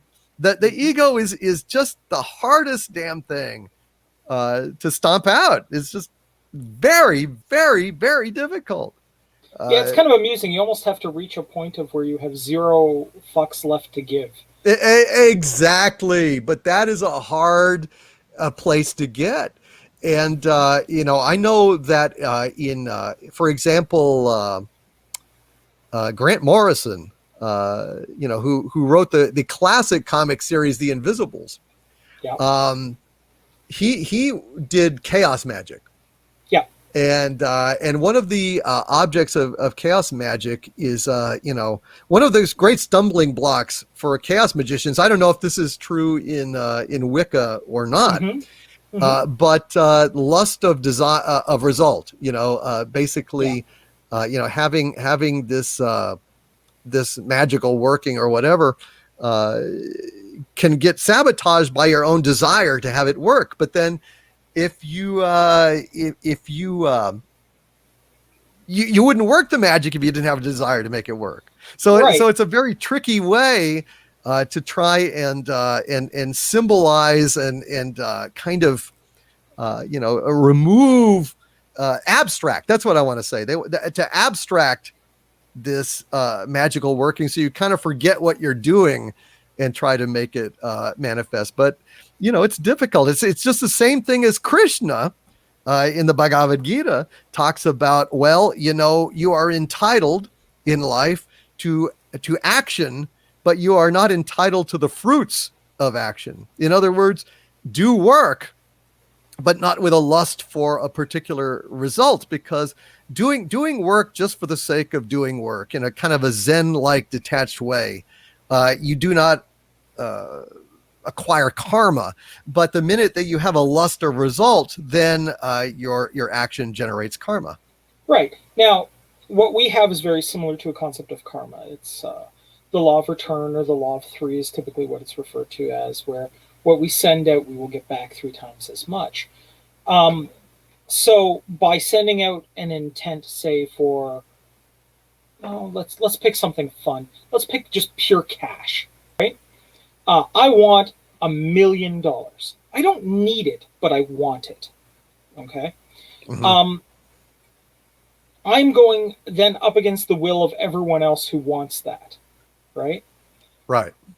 But if I need like a couple of bucks to pay the bills, and it's a need, it's no longer about wanting, a bigger house or what have you. It's no longer about feeding my ego and, sitting in the middle of a harem full of women or whatever. It's about, I need this to carry on doing what I need to do. That's when it transfers. Magic should always come from a need as opposed to a want, right? I need to help my friends. I need to take care of the people in my community, which is where my magic comes from, is my need to serve others. That's interesting. Very interesting. Ferus Deus with a $10 super chat. Thank you, Ferus Deus. Says, if our nature is psychic or spiritual, it makes sense that a species advanced enough to come here would also be psychically or spiritually advanced. Mm-hmm. Maybe. I don't know. I don't know that these, for example, these so-called grays that are, reported, they don't seem to be particularly spiritually advanced. In fact, they seem rather cold, clinical, and they're described as robotic in a lot of ways. Mm-hmm. So I don't know. I mean, that's interesting. One would hope that they would, but I don't have a lot of faith in that. They seem kind of like dicks. Yeah, I mean, they could entirely be puppets for something else. That's been hypothesized a great deal. Right, like the insect aliens, the kind of praying mantis-like aliens are controlling these kind of drones from afar or something. Yeah, which would explain the whole. If they were praying mantises, it would explain the whole rise of the wokeness there, because praying mantises don't seem to like their men very much. That's true. After they mate, the praying mantises grab the women are larger and they grab the males and eat them. Hmm. So I mean, We that's a may real have turnoff. we Boy, I may have tell you stumbled what. upon the whole woke conspiracy here, my friend. Yeah, no, that's true. Actually, I had a fascinating email from Michael Maloney, who's a friend and listener, longtime ally of mine, Legionnaire, and so on, and talking about wokeness, how it may be a really creepy biological function. I'm going to do a show about that in the future because I think it's going to be really interesting. But enough of that at the moment. Diego Flores, who came up with the title of this live stream, Piercing the Veil. Hail to Diego Flores with 5 Peruvian souls. Thank you, Diego. It says Uncanny Valley most likely happened when we shared the planet with other humanoid species at the same time, like Neanderthals, which is, yeah, I think Yeah. that's quite possible. Rogue 10, who's been a Dumentite of mine and a member for 4 months now. Thank you, Rogue 10. And holy crap, thank you, Kit Kat, so much for that incredibly generous super chat. Wow. Thank you, Kit Kat. We'll get to that in a moment here. Rogue 10 says, what kind of witch is Coraon? What do you practice? So you are Wiccan. Yeah. There are many who believe. I mean, that is a nature Right. So religion, right? It's not like devil worship or anything like no, that. not at all. If you don't mind, I'm going to give a quick background and whatnot, because I know there are some people who are Wiccan in the chat, so I'll give the full rundown for them as well. So I am a British traditional witch. I'm a Gardnerian witch, which means I follow a very specific subset of Wicca. Um, I'm of the Wycroft line of Gardnerians, which means I was a student of the fourth, I believe it is, high priestess that Gerald Gardner had. I'm actually 5 generations of teachers removed from Gerald Gardner, which is pretty rare these days. What we do basically is we are a nature-based mystery tradition. What that basically means is that, one, nature based is fairly obvious. A mystery tradition is that knowledge about the deeper mysteries in our religion is reserved until after an initiation occurs. But the basics of what we believe is we believe in a goddess, that her story or her mythology is told through the wheel of the year, and her consort is our male deity. So we have the 2 deities. We also believe that they take on personifications throughout mythology. For example, I tend to um, be tied to certain archetypes of various mythologies. So the ones I'm most familiar with are Celtic, Greek, and Norse. But there are a lot of people that follow Egyptian as well. Um, we tend to believe in being nice to people, even though sometimes people are jerks. We believe that we have the direct capability to assist and alter the world around us as needed to better help our fellow person, and that we are willing to accept the consequences of those actions. Um, if anyone wants to get more specific than that, I would definitely be willing to have that conversation. But that's the basics. Um, as for how we view other religions, we tend to view them all as being valid. Any religion that starts from the concept of be nice to people, we believe is completely valid for the individual. We don't believe witchcraft is right for everyone, and we don't try to actively convert people. But we definitely, if someone wants to know more, we always answer questions. Um, we believe that, for example, that Christianity is completely valid for Christians, and we hope that they, follow those teachings very well. I mean, personally, I think the teachings Christ put forward are absolutely wonderful. The concept of, hey, let's try to be nice to everybody, let's try to take care of those less fortunate than us. I think there isn't a person alive who wouldn't say that those aren't great ideals, right? We have the same feelings about Hinduism and whatnot. It's not directly for us, but we do think there's important lessons there to learn. So we just view it as another possible path to enlightenment. Yeah, and there many are the paths. I mean, it's the same thing in Vedanta, Hinduism. On the surface, it appears like it is a many god religion. Polytheism, because I've got Ganesha, Krishna, Shiva, Vishnu, and on and on and on, literally thousands of deities. But ultimately, really, it is a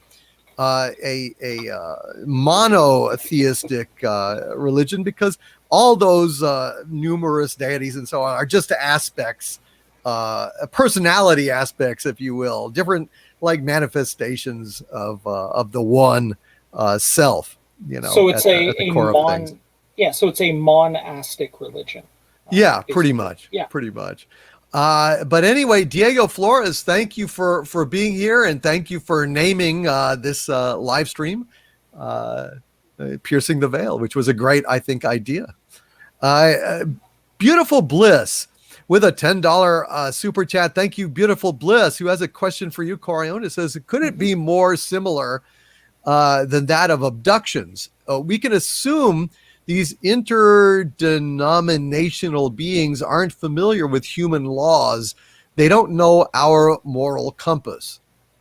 I mean, look, what it's entirely possible that what they view as what's going on is not wrong according to them, right? I mean, let's be honest. We capture lower life forms and put them in zoos for us to study and to learn from.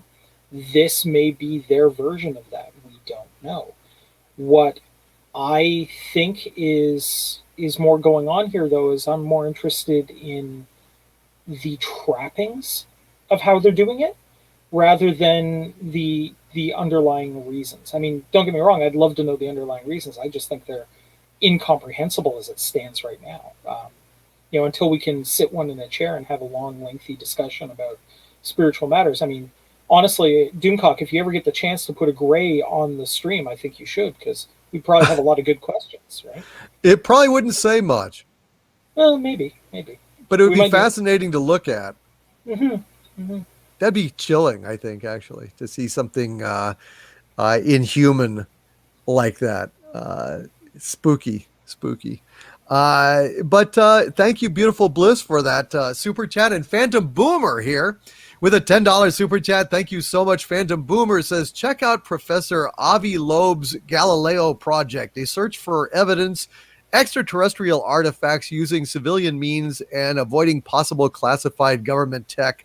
This won't let me paste the IRL. Okay. Avi Loeb's Galileo Project. Let me see if I can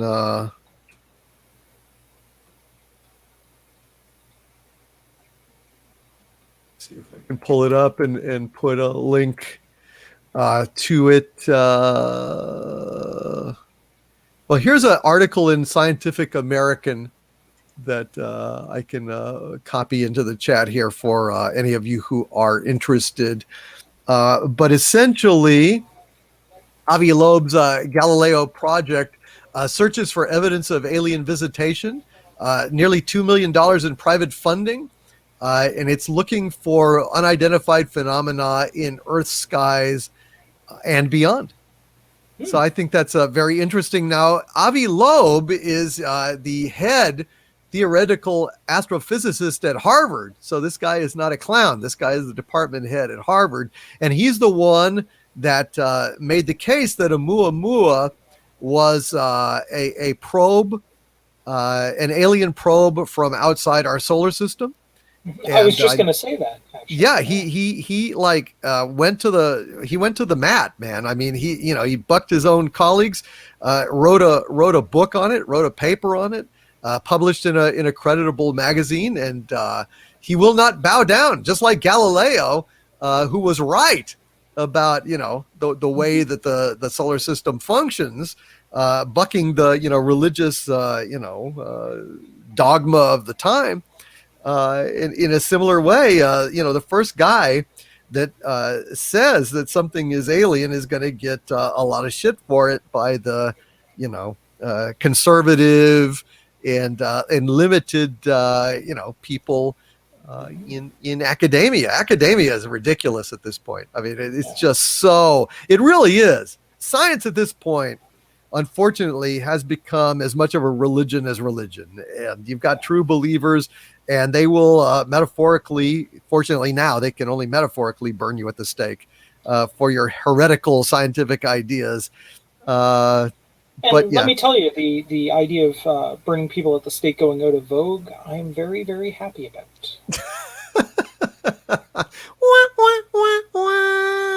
Thank you, Phantom Boomer. And yeah, I've posted the link in the chat here for you guys, just in case you're interested in checking that out. And yes, Phantom Boomer says, I recommend his book Extraterrestrial regarding Oumuamua. Listen, if a guy that intelligent is making the case, who am I to doubt him? His expertise in this far exceeds anything I would even remotely pretend to have. So, I'm just very curious as to if something like that were. Okay, let's assume that he's right and it is some sort of alien probe. Guess what I'm wondering is I wonder what its criteria for contact would be. Yeah, I don't know. I mean, it may be that it was just swinging around our solar system just because it was here and it was on the route to something else. I imagine listen, there is some weird shit on the moon. Okay. Yeah. I'm just saying it. It is not even woo-woo. It is not any kind of speculation, or I'm absolutely 1,000% convinced there is weird shit on the moon. They've been documenting it since the 1600s, for fuck's sake. There is even a NASA document breaking down all the transient lunar effects that have been seen, with structures appearing, disappearing, lights, mists, all sorts of weird shit, objects moving around. The moon is very strange, and I don't know if there's anything up there right now, but by God, there was at some time or another. Well, didn't even Neil Armstrong at one point on like some interview say he had seen some sort of monolith-like shape when he was bouncing around up there? Yeah, well, I mean, there's all sorts of stories. I mean, when they said Houston, there is a Santa Claus, that was allegedly code for, there's aliens here and they're observing us. Mm-hmm. I mean, God knows a space around the space capsules up there. They had lights circling them. Look, there's shit out there. Okay, I don't know exactly what it is. This whole idea of, is it psychologically generated or impacted or shaped? I don't know. Is it the phenomena that used to be called fairies? I don't know. Right. That's why I'm throwing this out for discussion. But there's no doubt these guys saw shit while they were in space. Shit, I've seen a frame in the very first UFO book I got. There was a frame from Gordon Mitchell took through the window of his orbiter of a light in the distance when there shouldn't have been a light in the distance. Mm-hmm. So, I'm just saying. That's it. That's it. And I think I can speak for the boss here when I say, like, look, we're not drawing conclusions. We're more interested in the questions right now and bringing them up and letting you guys discuss them. Yeah. The moon is fascinating. Mm-hmm. The moon is fascinating. And I mean, I've seen pictures of structures and these things were, but way back when they had telescopes, earliest astronomers were reporting, well, there's this weird light on the moon today, there's mist, there's all sorts of stuff. And the moon itself is an impossibly strange structure, which has led to some to believe that it might be artificial at some point. It's certainly hollow because it rings like a bell when things impact it. They know that from the seismographic, things that they put on the moon, left behind on the moon. So, reality is far stranger than we perceive. Yeah. It's really, really weird. Agent Pepsi 1 with a $5 super chat. Thank you, Agent Pepsi 1 says, my liege, have you heard of Lloyd Pye? No, I've never heard of Lloyd Pye. He researched pre-hominids and has interesting theories with good evidence that they still exist today. Ooh. Wow. Well, that is weird. That might explain the guys working at McDonald's in my town here. Oh, is that so? Yeah, I've got some weird characters here in Oshawa. Let's okay. leave it at that. Yeah. That's weird. I guess the best way to put it is it's kind of like Oshawa is like the Detroit of Canada, but like polite. Yeah. They'll politely shoot you. Yeah, like they'll politely, steal the copper from your house, kind of thing. Like, well, that's nice. Hey, you're not using that, are you? Mind if I take that hoser? Yeah, basically. Yeah. Michael Beacom in the chat says, I got to talk with Edgar Mitchell at length at a con in Kansas City. He is convinced of UFOs and things on the moon. He's been there. I have not. I have to listen to him. Isn't he the one, Michael Beacom, that does the paintings on the moon? And in his paintings, if he's the one I'm thinking of, Edgar Mitchell, are very colorful. There's blues and reds and yellows. I mean, it's almost like what's his name? The sports guy, Leroy. What's his name? That did those sports paintings that are really colorful. It's like that. And Edgar Mitchell has said, well, that's what I saw. And it's hypothesized the reason that he saw that on the moon, all the colors, is because that there are ruins of large, allegedly, I mean, this is what I've heard and what Richard Hoagland has talked about in his book. God, was it called Dark Moon? I'm not sure. That it was light refracting through some of these glass and crystal structures, ruins on the moon at certain angles, and maybe that's what Edgar Mitchell was painted. Was it Alan Bean? Okay, John Jensen. Either way, it was one of those astronauts, and said, "Well, that's what it looked like to me." That's very weird. Mm-hmm. Very, very weird. Anyway. I know there's weird shit on the moon. I'd love to go up there and find them. And I wish someone would take better pictures of them from the surface. But of course, maybe Xanadu needs a summer cabin or something on the moon, just as a retreat for you when you get bored. Right? I would like that. That would be awful cool. Dark Mission. Thank you, Cardinal Sin. Exactly. Point Curation with a $2.79 super chat. Thank you. Point Curation says, did mean the magic kind, magic mushrooms, rich experiences from them. Yeah, I've always wanted to do that, but I've never had the opportunity. I don't have the shadowy underworld contacts to provide me with such materials.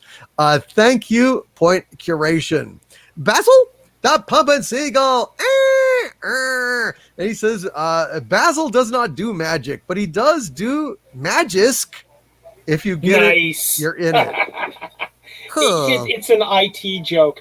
Yeah, I'm more of an SQL guy, but I've got mad respect for anyone who can work that. I thought it was a Popeye thing. Magisk. Or something like that. I don't know. And Cardinal Sin knows exactly what I'm talking about with the $2 super chat. He has his own supernatural and paranormal channel, or a show on a channel anyway. Cardinal Sin knows a lot. I recommend his stuff highly, and we're going to have him on the show someday. But he talks about Dark Mission, glass shards miles high. Exactly what I'm talking about. Exactly what I'm talking about. And John Jensen says Edgar Mitchell did do an experiment with ESP on the return trip from the moon. None of the rest of the crew was informed until afterwards. His commander, Al Shepard, was not pleased. Well, you can't please all people all the time. What am I going to say? Yeah, and I can imagine if you're running a spaceship, somebody having alternate orders than what you're expecting would probably not be great for morale. That's right. Old Edgar Mitchell is sitting there and he's hearing, "You must learn the ways of the Force if you want to come with me to Alderaan." It's like, oh shit, you got problems. Especially since they went before Star Wars, so that would be really weird. Yeah, hearing it through time. Synchronicity there. There you go. It would be amazing. Crass Socks with a $19.99 super chat. Thank you so much, Crass Socks. Says, "Hail Lord Doomcock and Coraon. I like this kind of stuff. No comment, just take my money." Well, thank you, my friend. Your money supports the channel, keeps the lights on, and keeps us going. Thank you so much. And funds your eventual takeover of the planet, which I think we're all hoping for at this point. Yes, it needs to happen sooner rather than later, because things are just going to shit with an accelerating alarm. Point Curation with a $2.79 super chat. Thank you very, very much, Point Curation, who says, "Duality is an illusion. Distance is a fold, not gap." Ah, very good. Yes, indeed. So the fabric of reality is just folded. It is not a gap. It is contiguous, but it is the illusion of a great crevasse. Thank you, Point Curation. Well done, sir. Well done. And Kit Kat with a 10-pound super chat. Thank you very, very, very much, Kit Kat, who says, "No aspect of reality is harder to comprehend than a concept we all accept in principle. That solid matter is not solid, and we are actually composed of whirling atomic particles." This is very true. We are largely empty space. Yeah, I've actually got this theory going about, that futon that everyone seemed to have in college, that like ubiquitous futon, the one with the metal sides. Yeah. I've got a theory that there is actually only one of those in existence, and it's just moving very, very quickly to all the different places that it's supposed to be. All the dorm rooms. Right, which is why you sink into it slowly throughout the night. Well, that may be. That may be kind of like adjacent to the sock dimension, the left sock dimension, where you always just lose one sock. Yeah, it's the quantum futon, right? The quantum futon. I love it. Well, the guy who originally came up with the theory of the atom, actually developed a phobia thinking about it, where he was kind of scared to walk around because he was afraid he might sink through the floor. Yeah. He became really convinced of it. Now, of course, the reason why we don't sink through the floor is because the electrons in the outer shell are moving so rapidly that it almost becomes solid, and multiply that by trillions of times in any object, you're just not going to fall through. It would take an astonishing bit of bad luck, like over and over and over again, like trillions of atoms and your feet lining up in such a way that boom, you sink through, boom, just like that. But it would be so brief that it would only take off a layer of skin or something. But it's a weird universe, folks. Niels Bohr, that's right. Grimlock Destroys 85. Exactly. It was Niels Bohr who got spooked and developed a bit of a phobia about walking around on the floor. And Beth Arstead says degeneracy pressure from electrons. Yeah. And Thomas M says negative charges repel. See, we've got some really brilliant people on this channel and in this chat.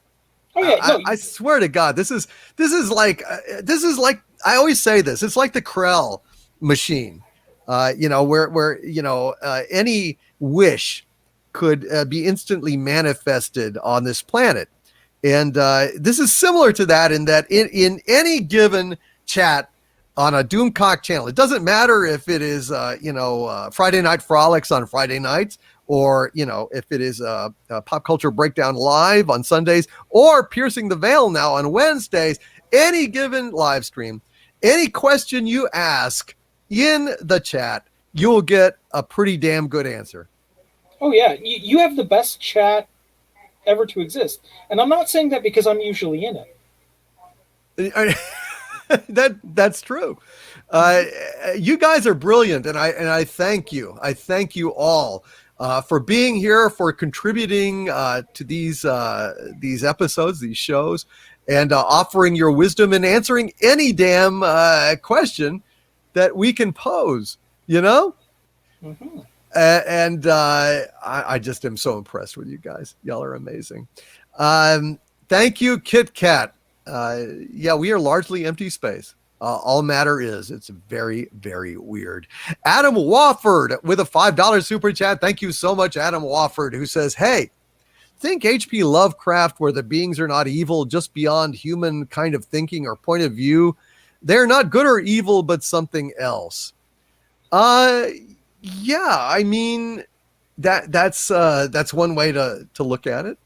But again, I would say that in a non-dual existence, if indeed it is true that what the Hindus say, the Vedantists who have gone back thousands of years meditating and have experienced these different levels of reality for themselves personally.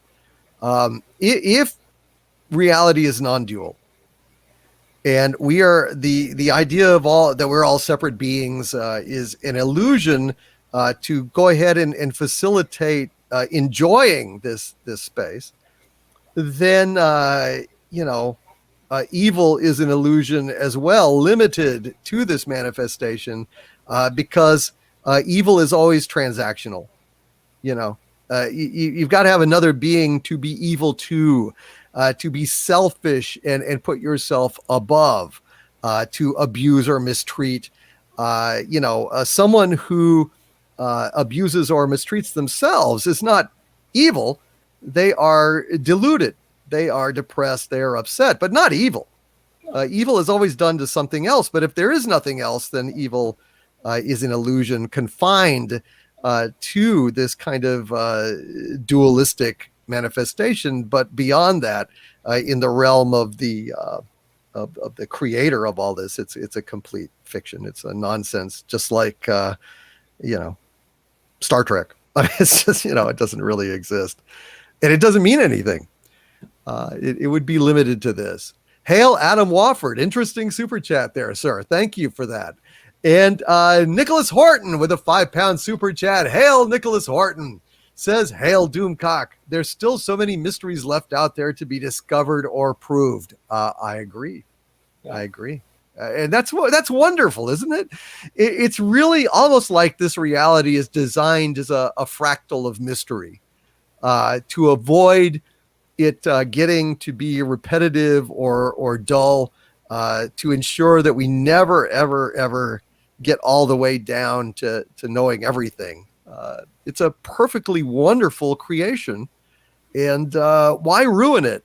Why allow it to be ruined by somebody's spoiler? Here's the answer to life, the universe, and everything.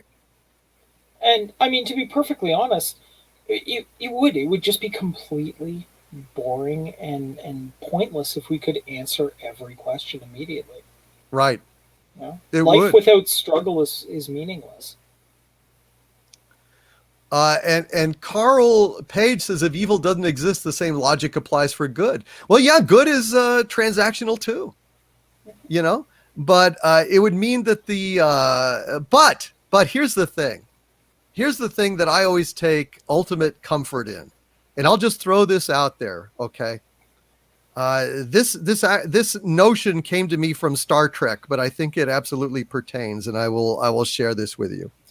Ultimately, I believe that the source of all of this, the creator, if you want to say it, the root cause, the divine ground of being, however you want to put it, is ultimately a joyous and loving and very intelligent and creative creator.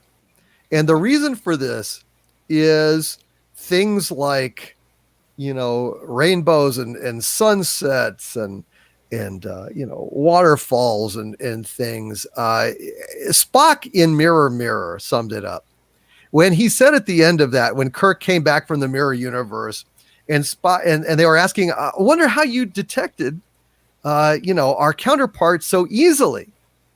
And Spock says, It was far easier for you as civilized men to behave as barbarians than it was for them as barbarians to behave like civilized men. Yeah. And similarly, if you know, this the creator of this universe was an evil maniac, a real asshole, uh, it would be incapable of producing these sublime moments of beauty and joy. That's it. And I and mean, that's how I feel about it. yeah, and I mean, let's go with good and bad. Don't, evil and good, are just, man-made concepts that don't really exist. I'm still going to say we can do that, but I would still advise you all to remember the thing that I'm sure every one of your grandmothers told you at some point, which is it's nice to be nice. It's nice to be nice. And yes, I think you will be much more congruent with the true nature of yourself. Your truest nature is one of joy and kindness, and that's what you should manifest. You know, I think the ultimate morality is not being moral because you're afraid of punishment, but being moral because you're moral. Mm-hmm. Being moral because you have goodwill towards others, uh, and you manifest love. I think that is a much better Guideposts, really. yes, and way to live, because if you allow yourself to manifest evil things, evil will surround you. Yeah. I mean, take a If look at Kathleen Kennedy, right? yeah, right, exactly. Exactly. And if you manifest kindness and goodness, then those things will have a greater chance of surrounding you as well. Of course, we live in a very chaotic universe. And I mean, you can't say evil doesn't exist. It does. What I'm saying is that it is not a significant thing beyond life. I mean, tigers exist, Right. you know, and tigers will rip you apart if they find you. uh, Evil exists, but that doesn't mean that beyond in you know at the root of creation, that there's a mean tiger out there. I mean No. that's confined to here. Same thing with any kind of evil stuff. It's probably, if the duality is true, and nobody knows for sure, but I'm saying then according to that hypothesis, that's what it would be. Yeah. Just Uh, interesting. and I mean, yes. Look, even if you accept the concepts of good and evil not, at the end of the equation, like at the end of the equation, good and evil factor out, we still have to look at like your own personal life and your own personal decisions. The example I always use is, for karma in real life, is think about two people. Let's pick two 16-year-old high schoolers. One, they both want a car. One of them, puts in the time, they do the work. Maybe they get a job as an auto mechanic. They, as an apprentice, they learn how to properly take care of the car. And when it's time to, get their car, they may not get the one they want right away, but because they've surrounded themselves by people who appreciate the goal and see that hard work, they're going to help him get his car up to the way he wants it. Now let's take the other guy who decides he's just going to steal his car. Yeah, he may get the car he wanted by stealing it, but because he's surrounded himself with other car thieves to learn how to steal cars, somebody's probably going to eventually steal that car from him. Right.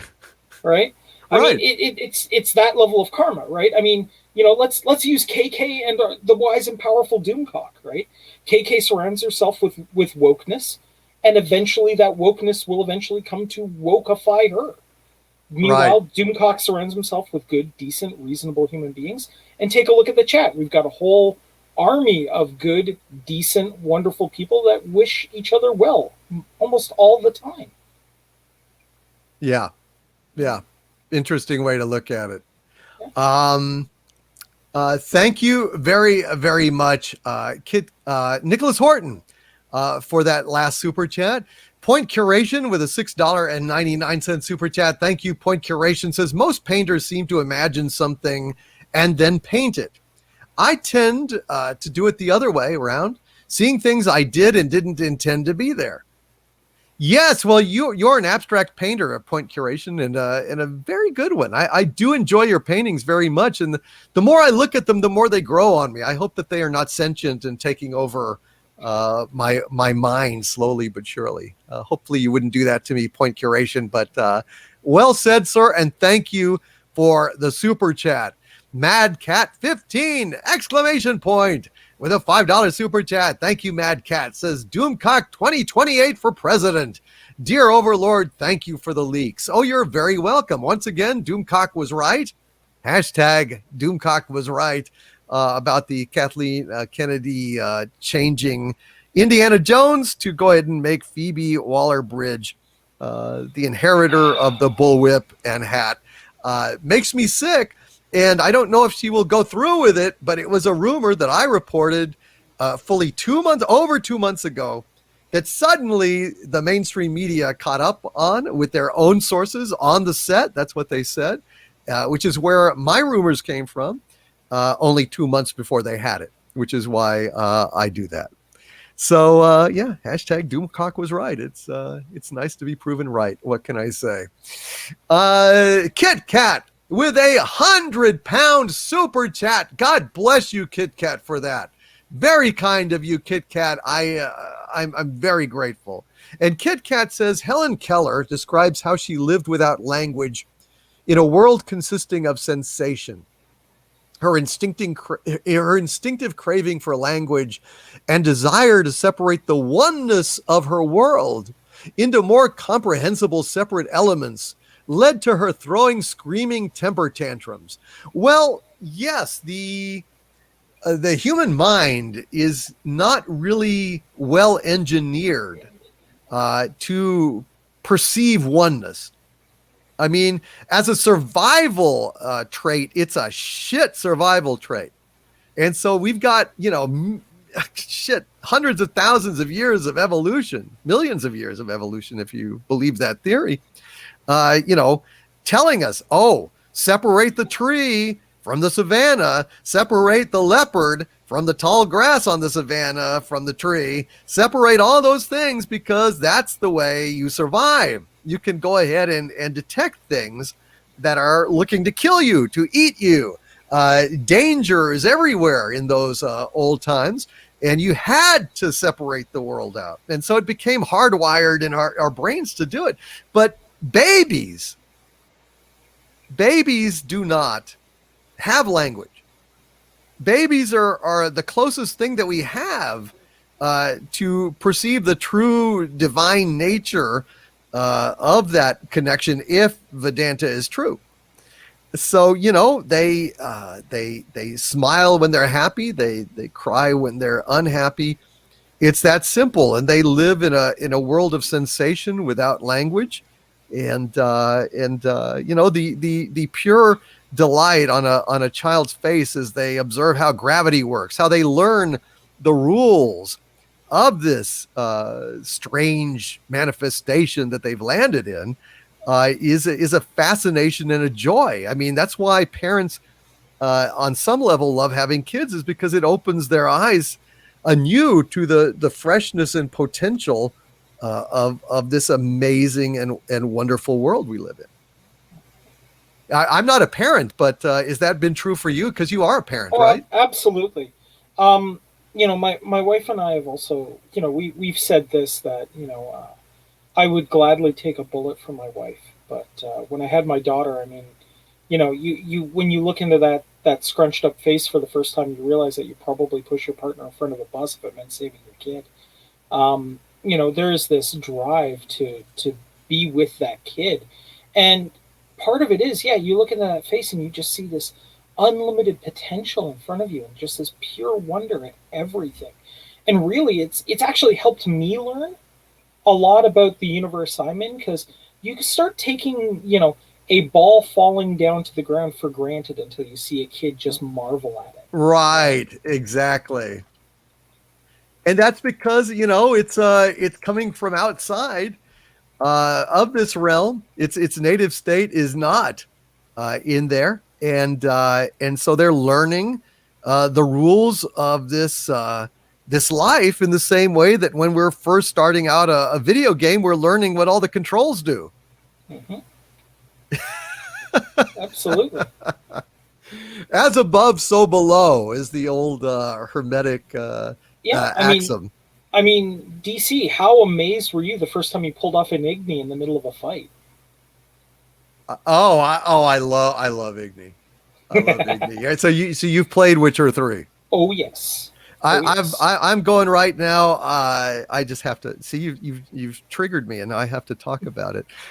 So I've got my Griffin Grandmaster armor set, Nice. and I don't want any other. I've looked at the other ones, and to me, the Griffin, even though it was the easiest one and first one that you were offered, it's the best. So I've got now a crystal. I've gone into I'm in the third phase, so Okay. I've got the mutagen enhancements, the not the Mhm. alchemy, but I forget what you call it, but the extra dimension of it. Yeah. Okay. And right now my axie is so nasty. It's just it delivers like 4,000 hit points of damage. It has a good chance of blowing you apart instantly or freezing you to death on the spot. I've also got massive Igni. Shit, I'm just a badass, and I'm enjoying going around and wielding my power. Oh yeah. Oh, What a I game! guess. What a Oh great game! yeah. I mean, yeah. I don't want to. I'd love to ask you more about it because I enjoyed like crazy playing through it, but I don't want to spoil it for anyone in the chat. That's the only thing. Right, but it is just one of the coolest games. Hail Kelvington! Kelvington has got to go, but I want to thank Kelvington for being here tonight. Love you, buddy. Thank you for being here. All of you guys, y'all are absolutely awesome. And I'm glad you could join us here tonight. I hope y'all are having fun. I absolutely hope you guys are having fun. Crossover Maniac with a $5 super chat. Hail, Crossover Maniac says, by social justice being a biological function, are you referencing the rat utopia experiment that was the basis for the movie The Secret of Nim? Yes, Hmm. Crossover Maniac. Yes. And I am going to do a show about that coming in the near future. It's a fascinating topic, and I think we ought to discuss it because I think it's very relevant to what's going on in our world today. And Josiah Clinch, my dear friend Josiah Clinch, with a $5 super chat. Hail, Josiah! Thank you, sir. He says, "Hey, DC, did you watch the SpaceX launch tonight? We are closer to Starfleet." No, I didn't, Josiah. I've just been too busy with a lot of stuff, but I'm thrilled that they launched. I still have the model that you sent me. I've got it right here, right next to my desk. And it's super cool, Josiah. I've also got your Captain Kirk figure that you sent me, which is fantastic because, the cool thing about the little bendy, he sent me a bendy Captain Kirk figure. And the beautiful thing about the bendy Captain Kirk figure is it looks like Michael Myers. And the funny thing about that is Michael Myers was wearing a William Shatner mask. So it's just like a perfect circle, the endless circle of geek. I love it. Josiah Clinch, you are awesome. And Beth Arstead with a $10 super chat. Thank you very much, Beth, who says, thank you. Thank me for what, Beth? Thank us for what? I don't know exactly for what, Beth, but thank you Yeah. for your Yeah. super chat and your thanks and everything else. Yeah. And listen, the fact that like thank you for annoying Harvey to the level that you do. It makes everything so much better. I love it. Screw you. Listen, every time you try to break out, Harvey, I tend to be in the archives in Xanadu, and the lights go out. I have to run upstairs and reinforce things. I lose my place in the book I'm reading. It's enough, okay? I am tired of having to try to go up, and you hit me every time I get to the best part in the book. Well, get used to it, asshole. By the best book, you mean by the best part of the book, you mean the centerfold, don't you? Don't you lie, you son of a bitch. Let me tell you something. I'm gonna get out one of these days, and when I do, you and me are gonna go round and round, mister. Just Oh, like on I'm a late night with David Letterman, right? The guy under the seats. Oh yeah. Listen, I'm more than willing to go 10 rounds with you, my friend. Oh, it'll be one, and it'll be a knockout. You'll be stepped on. Just saying. Uh-oh. Oh, dear. Oh, dear. Oh, dear. Oh, God, I love David Letterman, by the way. yeah. Holy shit. And speaking of that, I just have to say, rest in peace, Norm Macdonald. Yeah. That is a great sorrow to me. Norm Macdonald was one of the funniest men on this planet. Oh, yeah. He was really a comedian's comedian. He's one of those guys like Gilbert Gottfried that isn't necessarily hugely successful on his own terms in public, but every comedian loved Gilbert Gottfried, loved Norm Macdonald because they're comedians. They're the ones that are so funny. They often go over the heads of the public, and only other comedians really understand the level of genius. Oh yeah, I mean, look, for his era on SNL, that was like the reason to watch it was Weekend Update. Yeah. Yeah, it just makes me really sad because he was really one of the funniest guys in the that ever lived. His Burt Reynolds. Yeah. Take it. That's where it's for 100. You know, it's so funny. He always did the same basic character, but that was enough. You know, Burt Reynolds. He was his David Letterman impression was the most vicious, scathing thing I think I've ever seen. Oh my God, it was so spot on doing David Letterman. And David still liked him. Of course, David Letterman had a lot of self-loathing, so he probably appreciated the abuse. I think there's also a certain point of you've got to just appreciate the artistry that he put into. You know, I mean, if someone's going to take you down, being taken down by one of the best is not a terrible thing, right? Yeah. But he was. I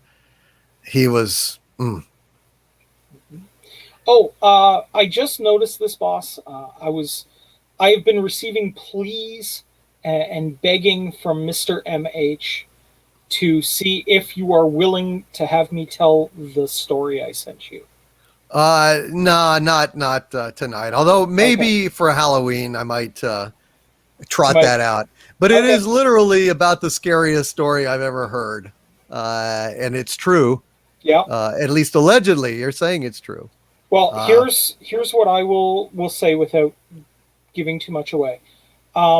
Even to this day, thinking about it gives me the screaming willies. And while I have no physical evidence to prove this, I think, DC, you know me well enough to know I would not kid around about something like this. Yeah, I don't think so either. And I mean, look, just straight up, I don't think I'm imaginative enough to have dreamed something like this up. This is just so far beyond anything. Yeah, I know. I don't know. It's really spooky. So we might have that for Halloween, but I don't know. We'll see. Lucas Bachman with a $5 super chat. Hail, Lucas Bachman says some Neanderthals had red hair, but the genetic reason is different in modern human red hair.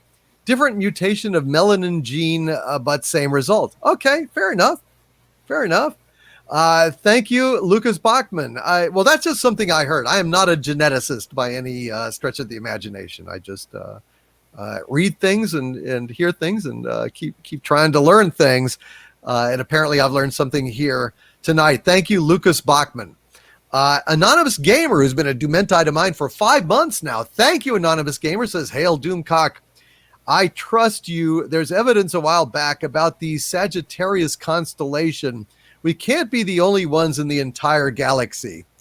Yeah, I don't think we are. I would be astonished.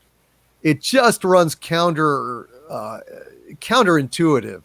You look at the vastness of creation, of the universe. Come on, man. I just can't believe that we're the only game in town.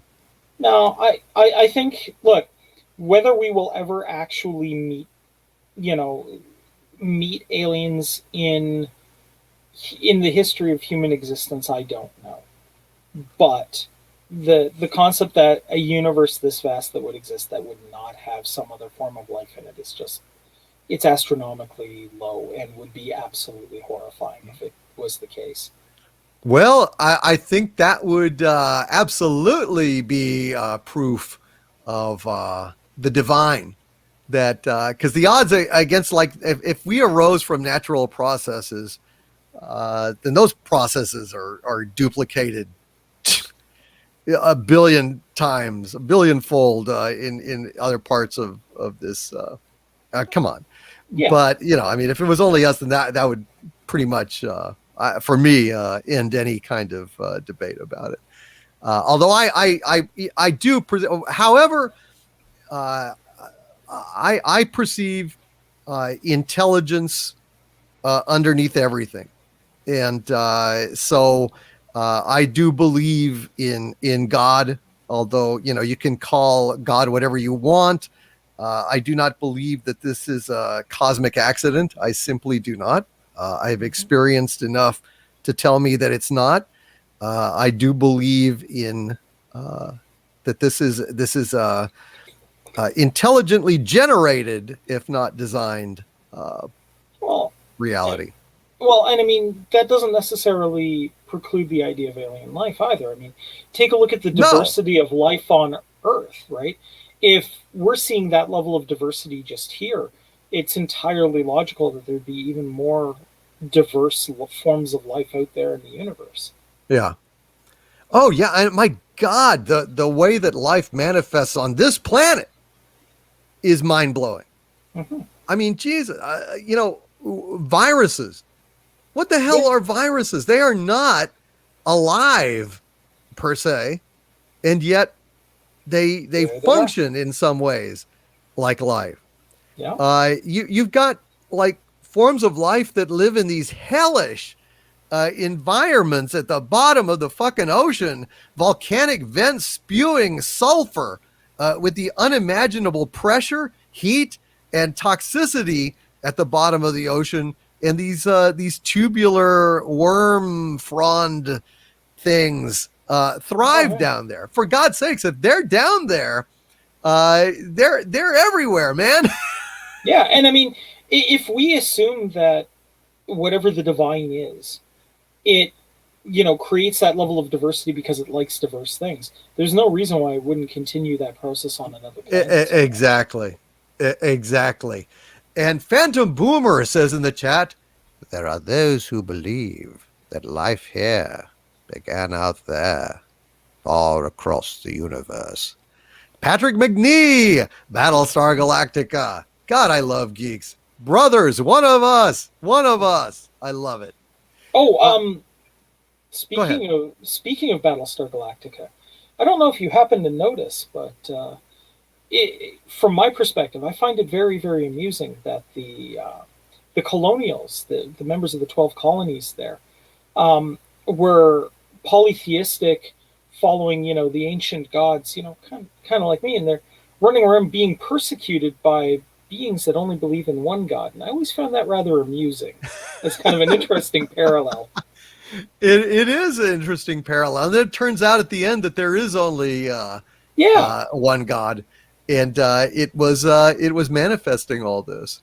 Yeah. Although it says, God, and remember Baltar says, it doesn't like to be called that, which I thought was great. But a lot of people hated the ending of Ron Moore's Battlestar Galactica, and I'm mystified as to why. From the very first pilot episode, in Head 6 talks about I'm an angel of God.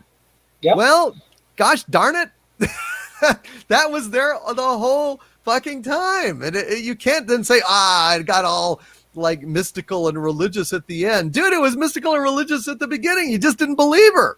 And it was mystical and religious all the way throughout. I mean, take a look at like everything that happened on Kobol and what have you, right? I mean, the whole way through, it's hitting those points.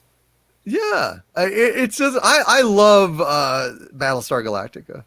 I love both of them, but I have mad respect for Ron Moore's recreation of it, reimagining of it. I just thought it was absolutely brilliant. And Cardinal Sin, you're right. 33 is the best episode of Battlestar Galactica. Do you remember that one, Coraon? Oh yeah. Boy, that I was don't know. great. I don't know how many times I've used the meme of "I'll go reset the clock." Right? I mean, Yeah. that was a fantastic episode. That set the tone for the whole series. Yeah. Oh yeah, it was incredible. What a great show. Anyway, but that is not really. Well, of course, it's part of the veil, isn't it? It's part of human experience, and that's what we talk about here. If we consider that, Ron Moore's telling a story that is really based on human experience. I mean, we're getting the synchronicity there, right? Well, that is true. I mean, listen, when it's really sad that I've never been able to hear All Along the Watchtower in that music. I've never been able to hear it. I cannot discern it for the life of me, but I know it's there. That's what everyone says, but I don't get it. I've never been able to hear it. But the thing is, the beautiful thing about it is people were like, well, that's stupid. It's, this was All Along the Watchtower. It wasn't even written yet, for God's sakes. Earth, they hadn't even found Earth. Earth, and it's like, dude, that the whole point of that is it's saying that form has always existed. Mm-hmm. It's outside of time. The Akashic record is not a record that is in terms of time, in terms of chronology. It's a form that was always out there. All of these things come to us from beyond. These ideas, the imagination, the thoughts. Our brains are receivers, not generators. In that view. Now, wait a minute here. If you don't hear the song, does that mean you're still a Cylon sleeper agent? I am number one. I am the first, the main cause. Saul and all of them. The original Cylons. Well, I predate them. But I'm pretty benevolent when you get right down to it. I'm a pretty nice guy. I'm pretty down with our benevolent Cylon overlords. Yeah. But there you go. Don M says, I think I'm part Cylon model number 2. Gosh, I would like to get a hold of a Cylon model number 6 because rare. Yeah, I think we need like 3 or 4 of them. I know. Just little doom bots at the center of the earth to attend to my every need. I wouldn't mind a boomer occasionally too. Yeah, a little boomer, sure, why not? I like a Starbuck, but there's only one. She wasn't a Cylon, unfortunately, but I sure would like that one. Mercenary X21 with a $20 super chat. Thank you, Mercenary X21. Very kind of you and very generous. Who says, got more news to tell you about things. Also, Tarot by Janine did a reading on dragons, elves, fairies, and mermaids. She said the cards said dragons are not the greedy ones. It's propaganda by the bad side of things in the universe. So we have been subjected, Mercenary X21, according to Janine, to anti-dragon propaganda. They don't sit on hoards of gold. They're not greedy. They're actually altruistic. I just like to see one. I love the idea of dragons. I love the idea of not all saurians, dinosaurs and so on. Yeah. But what can I do? Thank you, Mercenary X21, and my regards to Janine, and send me an email and tell me about these things. And Cardinal Sin again with that $2 super chat. I just want to read it again. He says, Dark Mission, glass shards miles high. Amen. Yes, sir. You are spot on. That's exactly what I was referencing. Hail to Cardinal Sin. Subscribe to Cardinal Sin. He's a great, great guy. And Feline Kaiju with a $10 actually 2 $10 Australian super chats. It's one super chat in 2 parts, and I thank you very, very much, Feline Kaiju, for both of them. And Feline Kaiju says, I love questions, which led me from being religious to agnostic. After I left and experienced other religions and paths, I found that each time I experienced the source, it always felt the same. which led me to believe there's something out there, but we don't know what it is. It seems that everything is a microcosm. What if the universe is the body? I think that's a good way to put it, Feline Kaiju. Absolutely. Yeah. Yeah, I think that at all religion's core, there is that connection to the source. And what changes is the culture that influences the rules on that religion. The way I kind of put it is every religion is trying to teach you how, or to give you a grounding at least, in how to be a nice person. But every culture has a different way of saying how to be a nice person, right? We take a look at Christianity, they have a set of hard and fast rules on how to be a nice person. We take a look at Buddhism, and Buddhism says, well, be, mindful of other people's, needs and wants, and gives you a lot more latitude on how to be nice, right? Judaism has specific rules about, how you treat people while they're in your home. But, that's just, again, an example of how to be nice to someone according to their philosophy. The trick is then we get rules lawyers in who say, well, when you say I have to do this to be nice to somebody, can I get away with doing that? And I think that's where a lot of religions lose their way, is when you start rules lawyering those core beliefs of, hey, be nice at the core of it, right? Yeah. Well, I think Jesus said it very well in the Golden Rule: do unto others as you would have others do unto you. Exactly. But not because you're doing them a favor; it's because they are you on some level. Christ had great wisdom, and you can learn a lot reading the words of Christ. And also, I would encourage people to investigate the Gnostic Gospels, which were Gospels that were repressed, largely because, they said a lot of things that are kind of congruent with the kind of things we're talking about, including non-duality and stuff. But, stuff that isn't, stuff that did not reinforce the power structures that the church wanted to establish for purposes of, perpetuating their own power, getting taxation, and so on. Those books were excluded. Because, if you can have a personal relationship with God, and you don't have to go through an intermediate stage of it, then, you don't pass the collection plate, and you don't have a organized structure. The Gnostic scriptures are, the Gnostic scriptures are the Bible director's cut, really, when you think about it.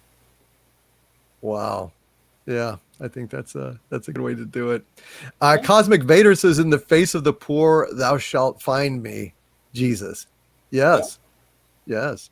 Jesus really is not a very profitable role model for corporations. It's just if more people actually literally followed the teachings of Christ, the world would be a much, much better place. Absolutely. And all of us would be in so much better shape. I wish that a lot of these businesses and a lot of so-called holy men and stuff would actually follow the words of Christ, and not just pose behind his name, bilking people, which I think happens an awful lot. And it's a disgrace. Yeah, I mean, and take a look at all the people that have espoused similar things. Like, you take a look at Jesus crucified, right, for espousing, hey, let's be nice to each other, right? Bob Marley, John Lennon, all of them have said this and have promptly gotten shot or stabbed or crucified for it. There may be something to that somewhere deep down that, Yes. Maybe teaching people to be nice and kind to each other is not necessarily what everyone is ready to hear yet. Well, but after thousands of years, they ought to be, because agreed. We're running out of time. And TJ Trusty raises a point that I've known for a long time, because I've studied this stuff. He says his actual name was pronounced Yeshua. So it is not, Jesus is an anglicized pronunciation. His name was actually Yeshua. Yes. So just to give you a historical truth. And yes, Jesus absolutely did exist, and he's a real historical figure, and his name was Yeshua. He was Hebrew, so of course. Thank you, Feline Kaiju, for both of those super chats. I really appreciate them.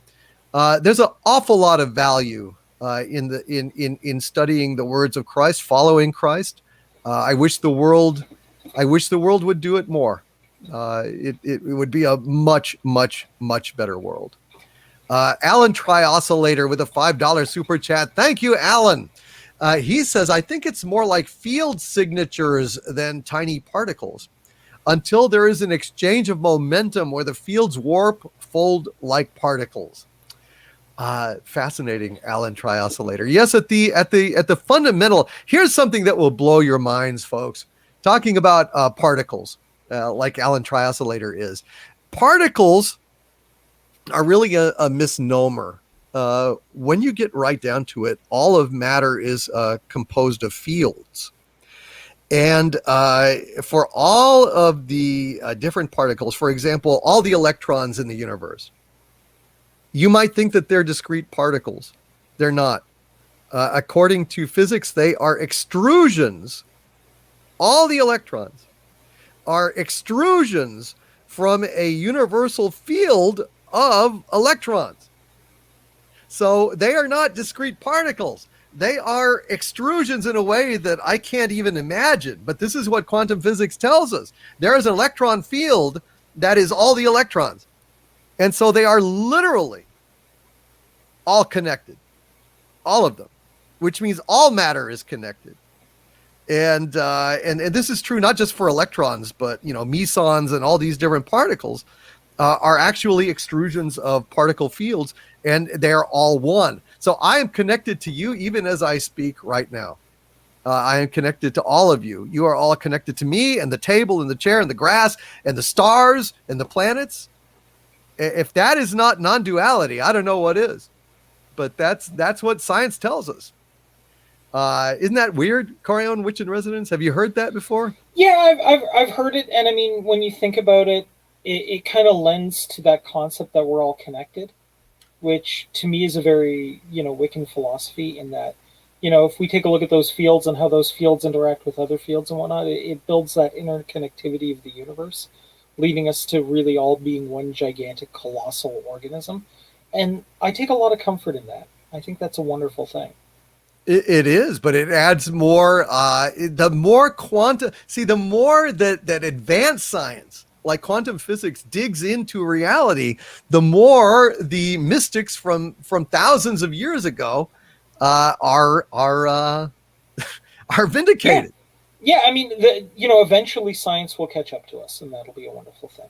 So. It is very, very, very weird and wonderful in my opinion. And Captain Scarlet in the chat says, there is no spoon.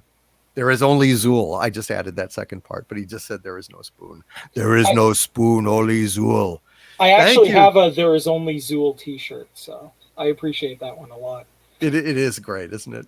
Oh, yeah. Lucas Bachman with a $5 super chat. Hail, Lucas Bachman says, you mentioned awe of waterfalls. Chimpanzees have been documented to dance in awe at waterfalls. Easy web search if interested. I am. And I wonder, there's a thing that irks me about society in general. Well, there's lots of things, especially with pop culture, but that's well documented. But I will say this. People that say, man is the only intelligent life on earth. That's complete nonsense. Now there are degrees of intelligence, and there are types of intelligence. Ours is a verbal and technological intelligence, a very problem-solving intelligence that we are able to manifest largely because we can easily manipulate things. We have opposable thumbs, so we can build things, and we can write, and we can, and we live in air, so we can, communicate readily and make sounds with our mouths and words and such. But to say that chimpanzees, dogs, And of course, the cetaceans in the ocean, whales and dolphins, God knows how intelligent they are. We don't have any clue, really. But I see intelligence everywhere. Everywhere. I've lived with cats that were very intelligent. Yeah. They knew right from wrong when they were trying to get away with something, like steal food or like sit somewhere where they weren't supposed to sit. And they know they're not supposed to. And you see them thinking. You see them waiting until they think I'm not looking. And then slowly they'll creep towards my food, or they'll creep towards the spot where they're supposed to not be. They are duplicitous. And they know. They're thinking. Now, because they don't talk to us, we think, they're just stupid animals. Bullshit. Intelligence manifests on so many bizarre levels. For example, I think that there is I read that there's a virus that infects cats and makes them afraid of mice for some kind of specific biological reason, because the mice are able to spread this particular virus. And so the virus, in its own self-interest, is interested in making the mice survive longer so they can spread the virus more. And when cats get infected with the virus, they get afraid of mice. Yeah.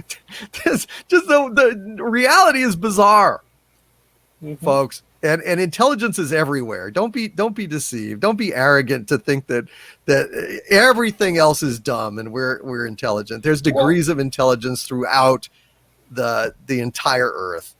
Well, I mean, you want a really good example of this. How many times have we seen or heard stories of animals bringing, some sort of problem that they can't solve to our attention? Like their mate is caught in a well or something like that, so they find some human and make a lot of noise and get them to follow them over to the well to get the other animal out. Right. If that isn't a sign of, I'm willing to take a risk that this crazy ultra predator that dominates the planet is going to decide to take pity on me and help me get my mate out of a tight bind. If that doesn't say straight up intelligence and critical thinking in a crisis, nothing will. Yes. It's fascinating to me that I think intelligence underlies everything. Everything. Jingle Fett in the chat says, I saw a video about a woman that took hooks out of sharks' mouths. And then over time, other sharks with hooks started coming to her. Yeah. Wow. Yeah. Word got out, right? That is weird. Or was it Free Live Free says, cats not afraid of mice, the mice became unafraid of cats. It was one or the other, but it was bizarre. It was basically upending the natural order in order to perpetuate its own agenda, this virus, which is just absolutely bizarre. One way or the other. I forget which one it was, but it was one or the other, and it was bizarre. Thank you, Lucas Bachman. Nicholas Horton has got a Duma coin in the chat. Thank you very much, Nicholas Horton. You, sir, are a gentleman and a scholar and a true friend. Thank you, Nicholas Horton. And Divergent Zen with a $10 super chat. Thank you, Divergent Zen. Welcome. He says, a random question. Have you ever heard stories of city people seeing the Milky Way for the first time during a disaster that ends power and freaking out? Yeah. I haven't actually. I've never seen the Milky Way. I've never in my life.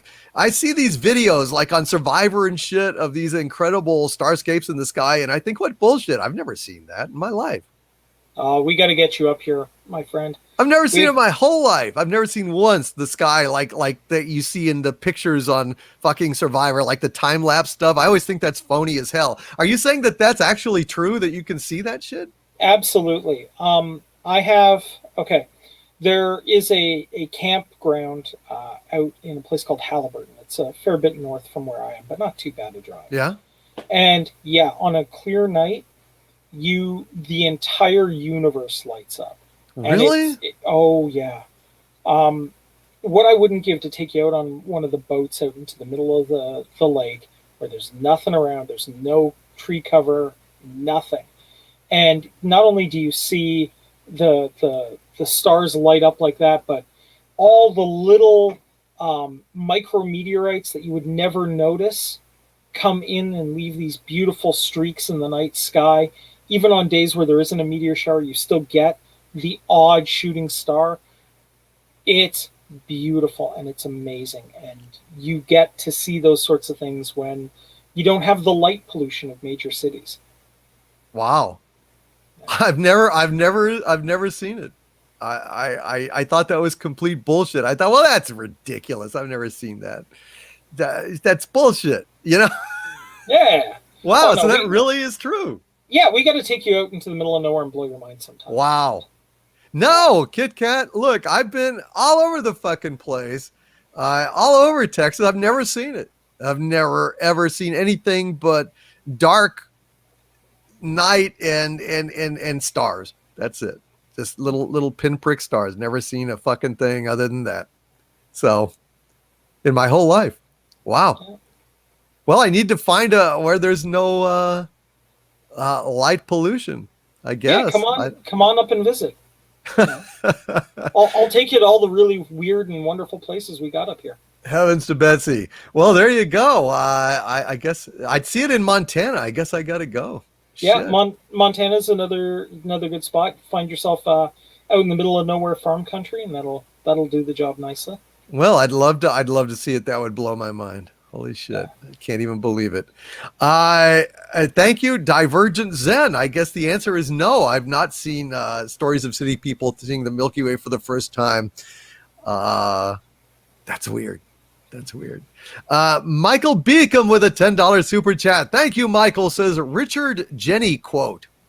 I can understand a war for land or defense or even revenge, but religion? Now you're just killing people in a fight over who has the better imaginary friend. Well, you know, I understand people have that that kind of empirical,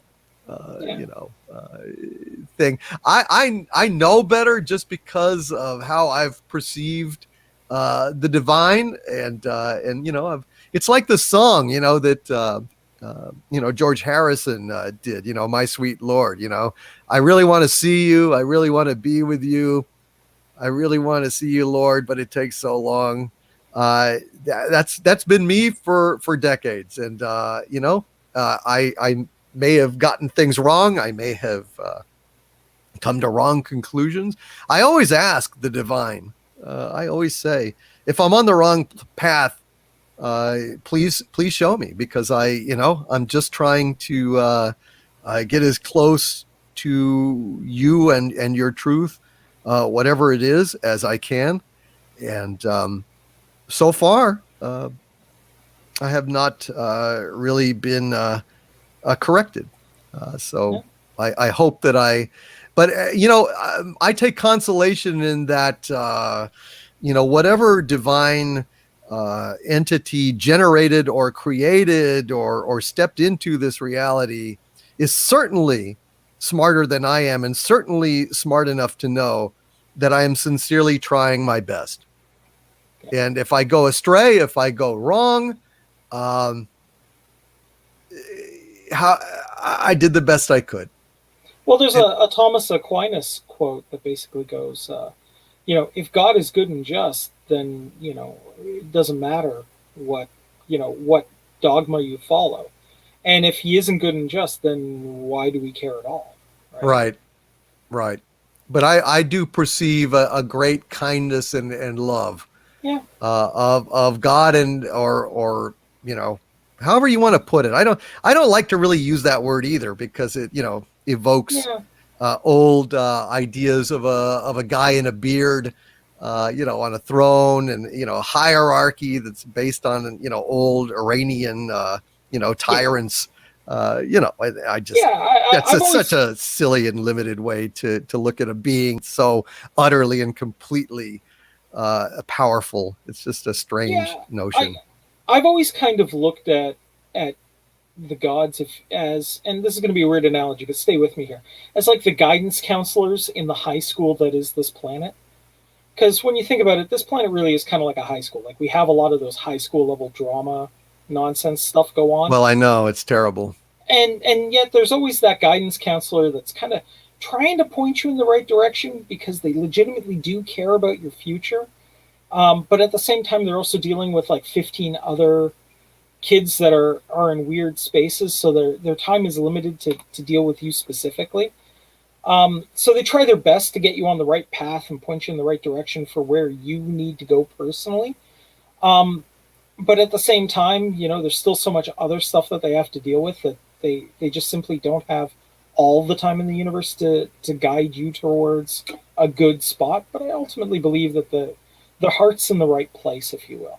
So that's kind of how I've always looked at them. Yeah, I think a being that can see our heart will see past deeds to intention.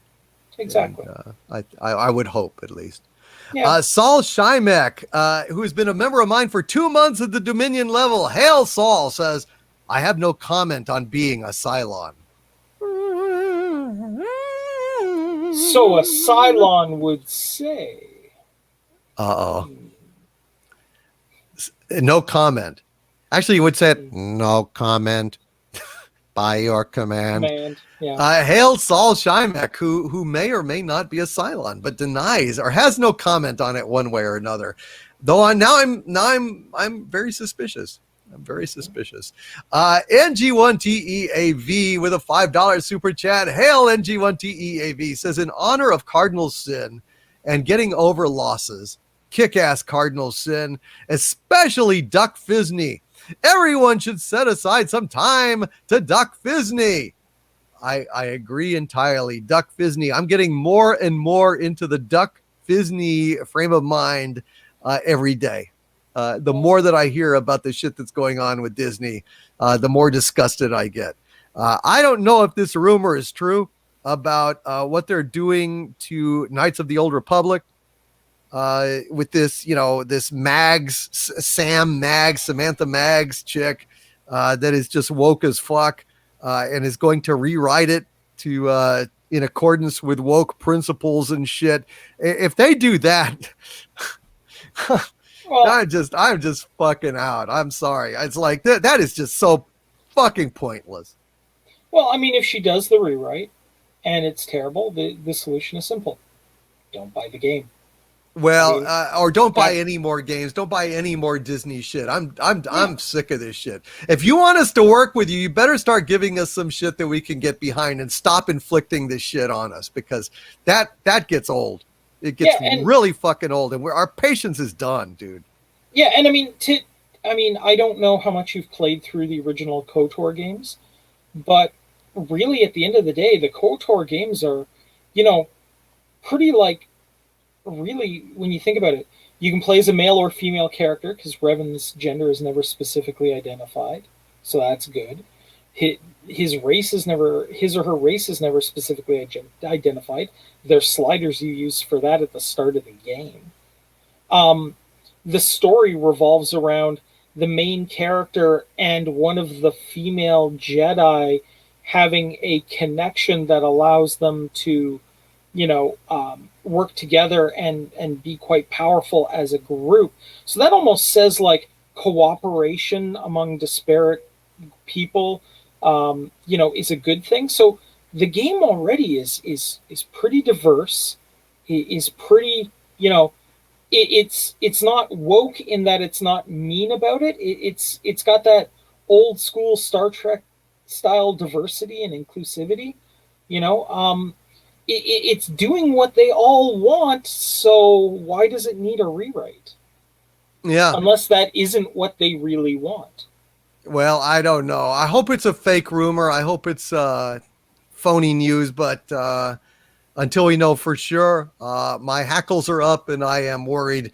And Snail Messiah says Revan is male. That is shown in SWTOR. So ID Crisis with a $4.99 super chat. Thank you, ID Crisis. Says, hail the chat. Hail Overlord DVD. Refreshing God stuff. Thank you, ID Crisis. Yes, this is paranormal, philosophical, investigation, discussion. We don't necessarily have all the answers. We just throw out ideas and see what you guys think of them. It's really intellectual and spiritual discussion. But yeah, no one knows for sure. No one knows for sure. NG1TEAV with a $5 super sticker of a pump and pear saying, keep it up. Thank you, NG1TEAV, very much for that. Wise Guy 1529 with a $5 super chat. Hail, Wise Guy 1529 says, everyone, please give Jesus a chance. It is the most important thing you will ever do. He is returning very soon. Well, this is possible, and yes, I think Christ is absolutely someone who you should get to know. Absolutely, you can believe that he was the Son of God in the conventional sense, or even if you do not believe that, there is still great wisdom to be derived from his teachings, and either way, I recommend absolutely that you take Yeshua seriously and review the things he said. The world would be a much better place if people truly lived his philosophies. Absolutely. Look, I personally believe that Yeshua was a dude, and probably very smart, very wise, very aware of some of the inner truths kind of individual. I personally don't see him as a Messiah. I'd like to believe that if he came back today and looked at what his teachings have become, he'd be quite annoyed. And I think he'd be pushing for a return back to the values of doing things like, loving your neighbor and, helping out those who are less fortunate than you. And, maybe, one of the things I lived in the US for quite a while. One of the things I always loved about the US was, getting together with your neighbors and having a barbecue. And even if you guys don't necessarily believe the same things, you sit and you chat and you have a good time together. And I think he'd be a major fan of that. I feel like he'd be the kind of guy that would invite over the less fortunate people at the holidays just to make sure that they had a good meal around good company. And I think regardless of your personal religious choices, that's something to aspire to do. I agree. And Christ would not support the commercialization of religion. He threw the money changers out of the temple. I think that is not an accident, and that is not apocryphal. I think that if you believe in the Gospels, then you have to accept that, and also it's far easier to thread a camel through the eye of a needle than for a rich man to get into heaven. So there you go. It's kind of important, folks. He did not like hypocrisy either. Yeah. And boy, there's a lot of hypocrisy in his kingdom at this time, and it makes me sick, and it breaks my heart because man, there's a lot of rich people that are just making bank on public displays of sanctity and piety, but they sure as shit aren't out in the street giving their coat to the homeless. And it's, come on. Anyway. And I mean, I will say this too, for for Christians, my dad was Christian, and but one of the things that he said to me I thought was super important about Jesus is that the one thing that he really despised was hypocrites. And for those people that feel that everyone should worship Jesus, I'd remind them that if you don't feel that calling, if you are not of the opinion that Jesus is your savior, then any sort of conversion to Christianity would be hypocritical. So asking somebody to convert that they don't actually believe in it would in itself put you in a sinful place. Yeah, well, I guess that's a good point. JCast Properties LLC in the chat has said your voice, and then is like crying. So He doesn't like my voice. I'm going to put on my helmet here to give comfort to JCast Properties LLC. My helmet, like Darth Vader's helmet, changed his voice. My helmet changes mine, so I'm putting it on here to give comfort to my friend JCast Properties LLC. Okay, so I hope that is better, JCast, and I hate to see someone crying in the chat. So I'm sorry that I disappointed you, and I hope that this will ease your suffering, my friend. Thank you for being here. And let's see, Thomas, let me see, where am I? Yes, Thomas M. with a $10 super chat. Thank you, Thomas M. says, as a Christian, far too many people who claim Christ do not act like him. I apologize to anyone hurt by such people. I hope my own actions can be increasingly more accurate reflection of Christ. Yes, well, I mean, I would hope that just decency and kindness. I mean, certainly none of us is inherently as good as Christ. There's no way. But if we truly bear in mind the things that Christ taught and take them truly to heart and do the best we can, that's not hypocrisy. That's just being imperfect and flawed. Yeah. But when we make public displays of piety and sanctimony and try to get political things passed in the name of Christ that Christ never would have supported according to his own teachings and words, in my humble opinion, that is taking the name of the Lord in vain. Yeah. Not just saying, God damn it. Well, his name's not God, okay? I'm sorry. His name's not God. The word God didn't come around for quite a while. So at the beginning of time, his name was not God. It's taking his identity, his truth in vain. When you go ahead and mock it by hiding behind it and doing selfish things, in my humble opinion. Yeah. But I'm not a theologian, so take that with a grain of salt. I'm just saying. Yeah, and I mean, my perspective on it would just be, look, if you really want to try to live in an image of Christ, then just focus on trying to be a good person when you can. And kind and being concerned. Yeah. Yes, absolutely. Thank you, Thomas M., for that. And thank you, Thomas M., for saying what you said. And I don't know, I mean, that's just something that came to me. And Laurie Wilson says his name is I Am.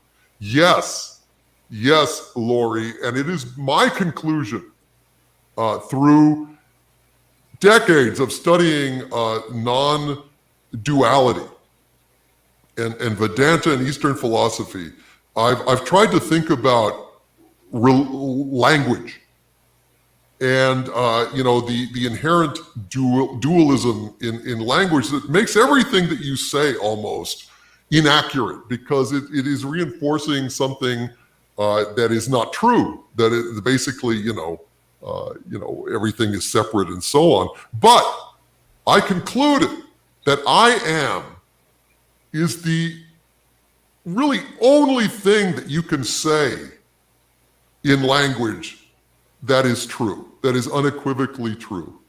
And thus, God's name being I am is very appropriate, because it is the one true thing that you can say. So, because you can say the sky is blue. Well, not really. I mean, the blue that you're seeing is the color that's left over from the sky, but also what is the sky and what is, and I mean, you can't really be accurate with language because it's inherently dualistic. Yeah. But you can say I am, and that will be true. Mm-hmm. So I think that's a fascinating a fascinating spin on that. That is a, you know, I am that I am is true. But that's just me again. I think about these things. You know, no wonder I'm weird. Daryl the Derelict with a $2 super chat. Hail Daryl the Derelict says, how can one look up at the stars and not be amazed? Because your head is on the ground, clouded by delusion in your own problems and pressures. You need to take the time to step outside, look up at the stars, stop thinking, and just take in the splendor of creation. And if you do that, I think that the highest form of existence, honestly, in this manifestation, you can think about, the nature of God. You can think about the nature of existence. You can think about sin, and you can think about meaning and UFOs and everything, and not know how to manifest these things or how to live. But I think it's always safe and always appropriate and always wise to live in gratitude. If there's one thing that you can manifest, if you can't manifest a belief in anything, or you don't know what's going on, you can't figure it out, well, by God, if you live your life with gratitude, you can't go wrong. What do you think, Coraon? Is that true? Absolutely. Look, one of the things that when I was still studying witchcraft they did was one of the lessons they teach. They take you out usually to somewhere far removed from the regular day, the regular world. And you get to stand outside and put your feet in the grass. No shoes, just your bare feet. And sit beside a fire in like a campfire in the middle of nowhere and look up at the sky and just get a chance to wonder at the natural world that is around you. And if that doesn't make you grateful for being alive to witness it, nothing will. And once you have that gratitude, even if you decide to never go forward with learning these lessons ever again, once you have that gratitude inside that, hey, I'm alive and I get to witness this wonderful world around me, everything else starts to fall into place about being a good person, being kind to the people around you. All those lessons that we're all supposed to be, learning and trying to teach to others make sense. I agree. And Vertartist in the chat says, honestly, gratitude is useless for survival. I'm not entirely sure that that's true. I think that gratitude is a marvelous state of mind. It's a positive state of mind, and it lets you be in the moment, because with all the pressures of life, to be able to stop and really be in the moment, to look around yourself and to experience gratitude, to step outside of your daily problems and to say, you know what, my God, I'm so grateful to be here. I'm so grateful for this. I'm so grateful for that. Look at that sky. Look at the cloud. Look at the sky on fire at sunset. I'm grateful for this. It not only is giving true love and worship to that which I am, but it also gives you the benefit of having perspective, of embracing joy in your life, because stress is bad for your body. Stress is antithetical to your long-term survival, and stepping out and being grateful can do marvelous things for your immune system and general health and well-being. I'd also even add that in having gratitude and sharing gratitude with others, it builds community. And nothing will help you survive quite like other people encouraged to continue your survival. So from a pure Machiavellian, survivalistic standpoint, building a strong community, being a good member of a community around you and helping others ultimately adds to your survival as well. You can be a survivalist and still be ethical. Yeah, absolutely. Well, there's a lot of evidence of altruism in the animal kingdom. I've seen some studies on that, and it's really fascinating. Mike V550 says, "Wouldn't have guessed that Chet was religious." I don't really consider myself religious, but I do consider myself spiritual, and I do think about these things a lot.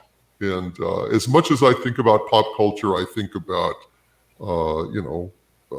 the divine and the nature of reality and stuff and philosophy. It's every bit as much of a passion of mine as pop culture. And so I'm glad that I'm getting to do these live streams and kind of have an outlet for that part of me that doesn't get to express that much. Mercenary X21 with another $10 super chat. Thank you so much, Mercenary X21, who says, speaking of Disney, The Who framed Roger Rabbit ride to Disneyland is getting rid of Jessica Rabbit. Fucking assholes.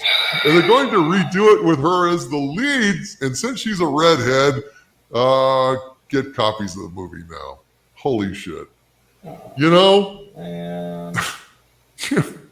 Yeah. It's I still remain grateful for the existence of Who Framed Roger Rabbit, but I still because I do manifest in duality, and because I have not achieved nirvana or satori, I have not taken that final step and really seen through the illusion to the extent that I would become a manifestation of, say, Buddha or something. I still get angry. I am not, an enlightened master. And so this shit pisses me off. I guess I'm at the point where I just feel sad for them. Like, how small a mindset do you have to not enjoy the beauty of a beautiful animated woman? You got me. I don't know, but it makes me sick. I love Jessica Rabbit, one of the most beautiful women ever. And Zel Sancho 3 Fuku is asking, is Doomcock a flat earther? No, that's like asking, is Doomcock an idiot? I'm sorry. No, there's no fucking flat earth. That's stupid. It's just fucking stupid. Come on. I just know, I'm sorry, but that, offer me some proof. Offer me some proof. Show me video of the fucking edge, okay? Tell me why when you fly around the earth, you wind up where you started. Come on. You go out in space, and we got satellites that use the fact that the earth is a sphere to come on. Well, even just how would radio waves work without being able to bounce it off a spherical atmosphere, right? Come on. It's just like this, that's just, no. Okay, enough of that. Crossover Maniac with a $5 super chat. Thank you, Crossover Maniac. Says, how you ever watched part 1 of Zeitgeist, the movie? Have you ever? Okay. Have you ever watched part 1 of Zeitgeist, the movie, and what do you think of it? I never have. I have not seen it. Had it recommended to me, but I've not seen it. I have. And in part 1, they talk about how almost every religion on the world has some variation on a son of God coming down to earth, performing deeds or miracles or what have you, and then in some fashion returning to its creator. And that it seems like almost every religion has a version of that. The Greeks had Heracles, the Egyptians had Thoth, and so on. Having done my homework, I would say that their dates and times are off and incorrect in there, but the core concept of just about every belief has some version of a Messiah-like figure, and I will say just about. They all do now. I will say that they, they had to really stretch to get some of them on that list. But yeah, the biggest problem is the dates and times are off on a lot of them. Yeah. I took off my helmet because Kit Kat was saying, the helmet's been on a long time now. So I interpreted that from Kit Kat as saying Kit Kat wanted me to take off the helmet, so I did. You can't please everyone. That's just part of it. But I hope that my friend who was so discomfited earlier was reassured when I put it on. Thank you, Crossover Maniac. Eugene Bird with a $9.99 super chat. Thank you, Eugene Bird. Says, came across the galaxy hidden from humans, but UFOs just not quite smart enough to hide from a Navy jet. I don't buy it. Well, actually, I was listening to the naval officer's account of the encounter on the Nimitz with those Tic Tacs. And the fighter pilot that was chasing it initially, engaging it engaged that pilot, and it flew rings around him and screwed with him, absolutely displaying their superiority. Yeah. And then get this. This is something that actually hasn't come out in a lot of the interviews. There was these were naval exercises that the Nimitz were conducting, and the pilot of the F-18 had a scheduled a point. There's a technical term for it that I forget because I was watching this late last night, oddly enough, coincidentally, and they said there's this point where the plane was supposed to go in the drills. So the UFO, the Tic Tac, was flying all around him and going all over the place, and then vanished. Just boom, vanished.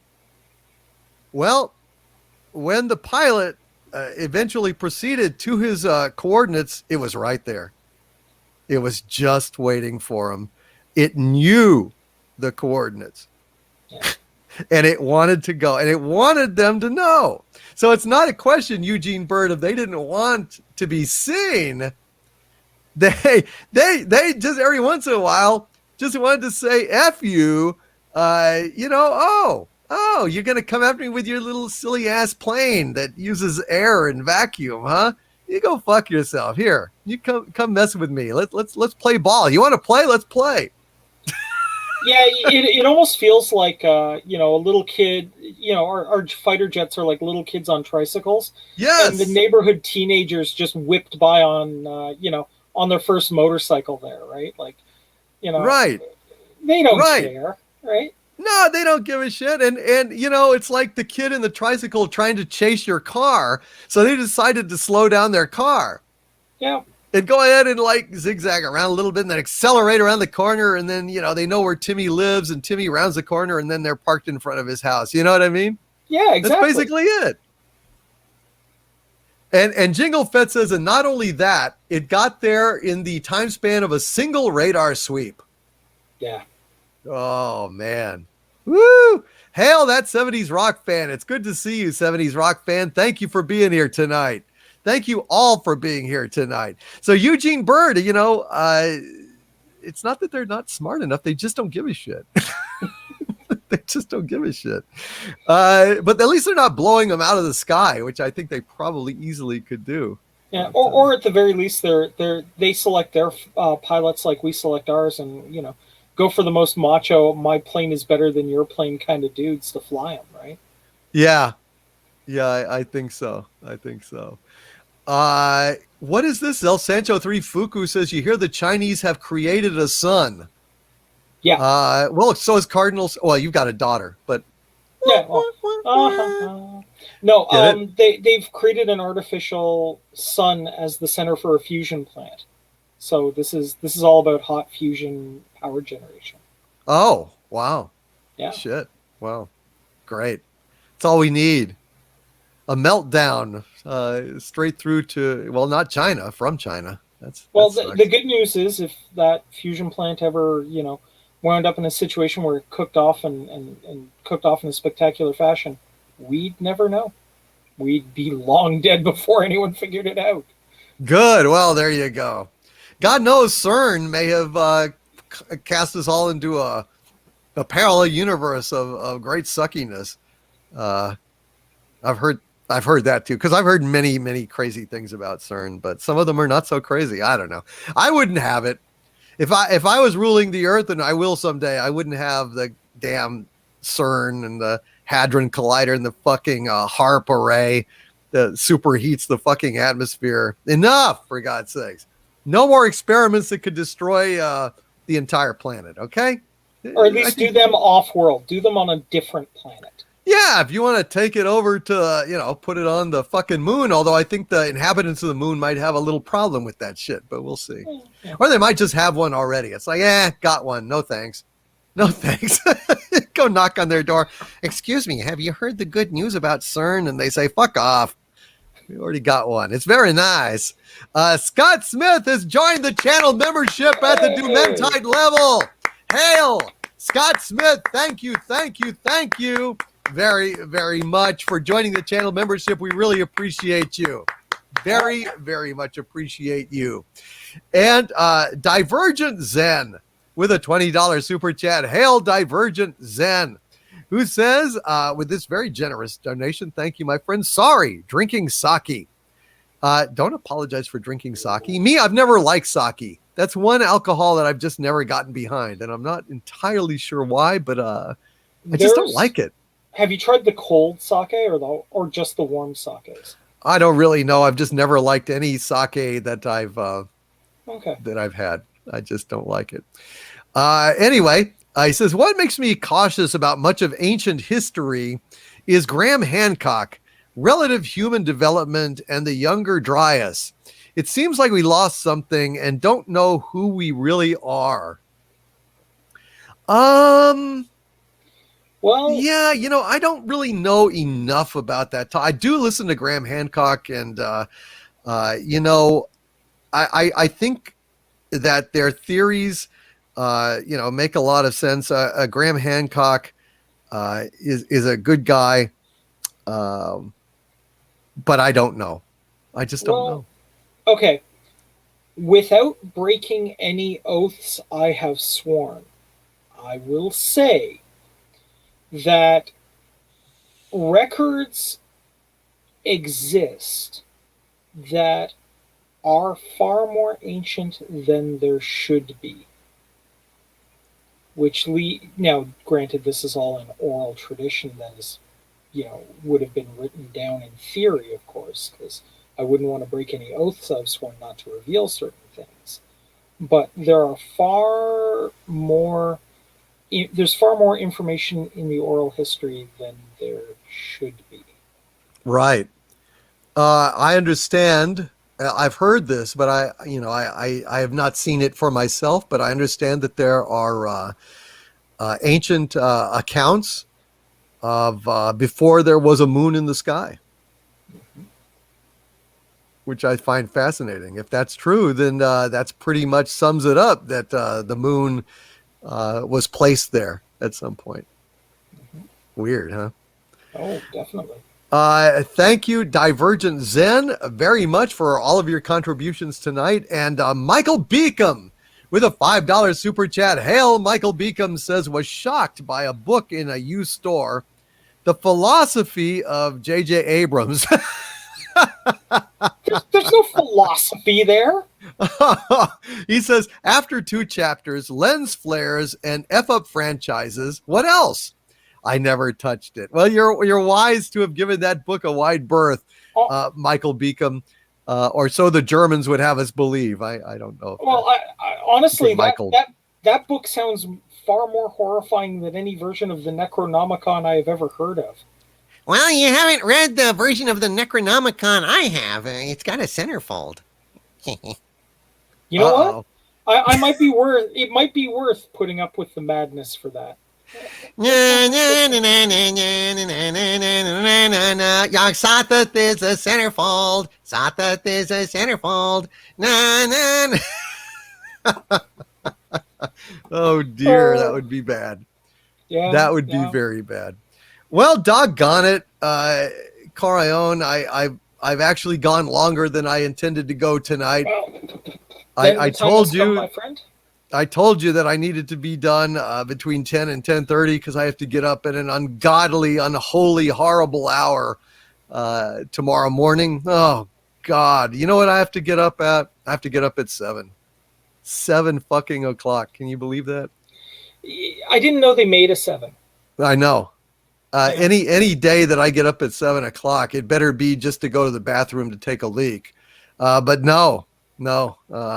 Jesus. All right. Well, I don't know. I'm you gonna have better to get take some. Ambien and try to knock myself out hard to try and get to sleep. But what can I say? Well, But I'm really glad that you came here. absolutely. And Lucas Bachman with another $20 super chat. Well, gosh, I got to stay now at least. Lucas Bachman, thank you, sir. Very generous of you. And Lucas Bachman says, my understanding of deep meaning regarding the I am God name said to Moses was, in the context of ancient Egyptian religion, knowing the name of a God lets you control it. So God was telling Moses, screw you, only I rule. That's interesting. That's very interesting. I guess that's congruent with the stuff that you have said, Coraon, that, having knowing name kind of puts, you're turning over power when you turn over your name to those who understand how to use that. Is that true? Yeah, names have power. And what we choose to identify ourselves as says as much about us as what we can do, right? Mm-hmm. It's why you will almost never learn what a witch's true name actually is. We keep that pretty hidden. Yes, which is, I'm sure, wise. I'm sure wise. What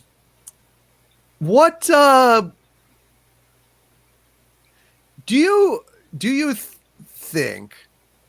And you don't have to answer if you don't want to. But do you think that that philosophy of Vedanta has some validity to it? Do you believe in a realm of utterly separate things, or do you believe that all things at root are one thing?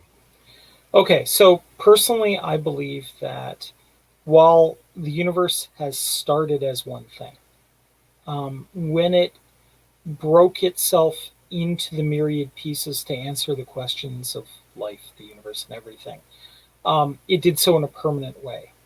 So while I believe everything may have started as one whole, I don't believe it will return to a one whole thing at some point in time. So I guess the best way to put it is I believe there's validity in it. I believe it is definitely a way to see to the divine truth.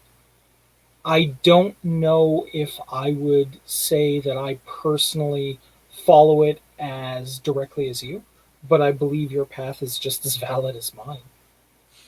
Well, it's just an interesting. I always look for more information. I'm always hungry for more wisdom, and I really am a very rational person.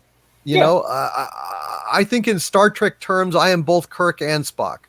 I definitely take creative leaps like Kirk. I can fly fast and loose when action is called for, and just kind of put my chips on a number and spin the wheel.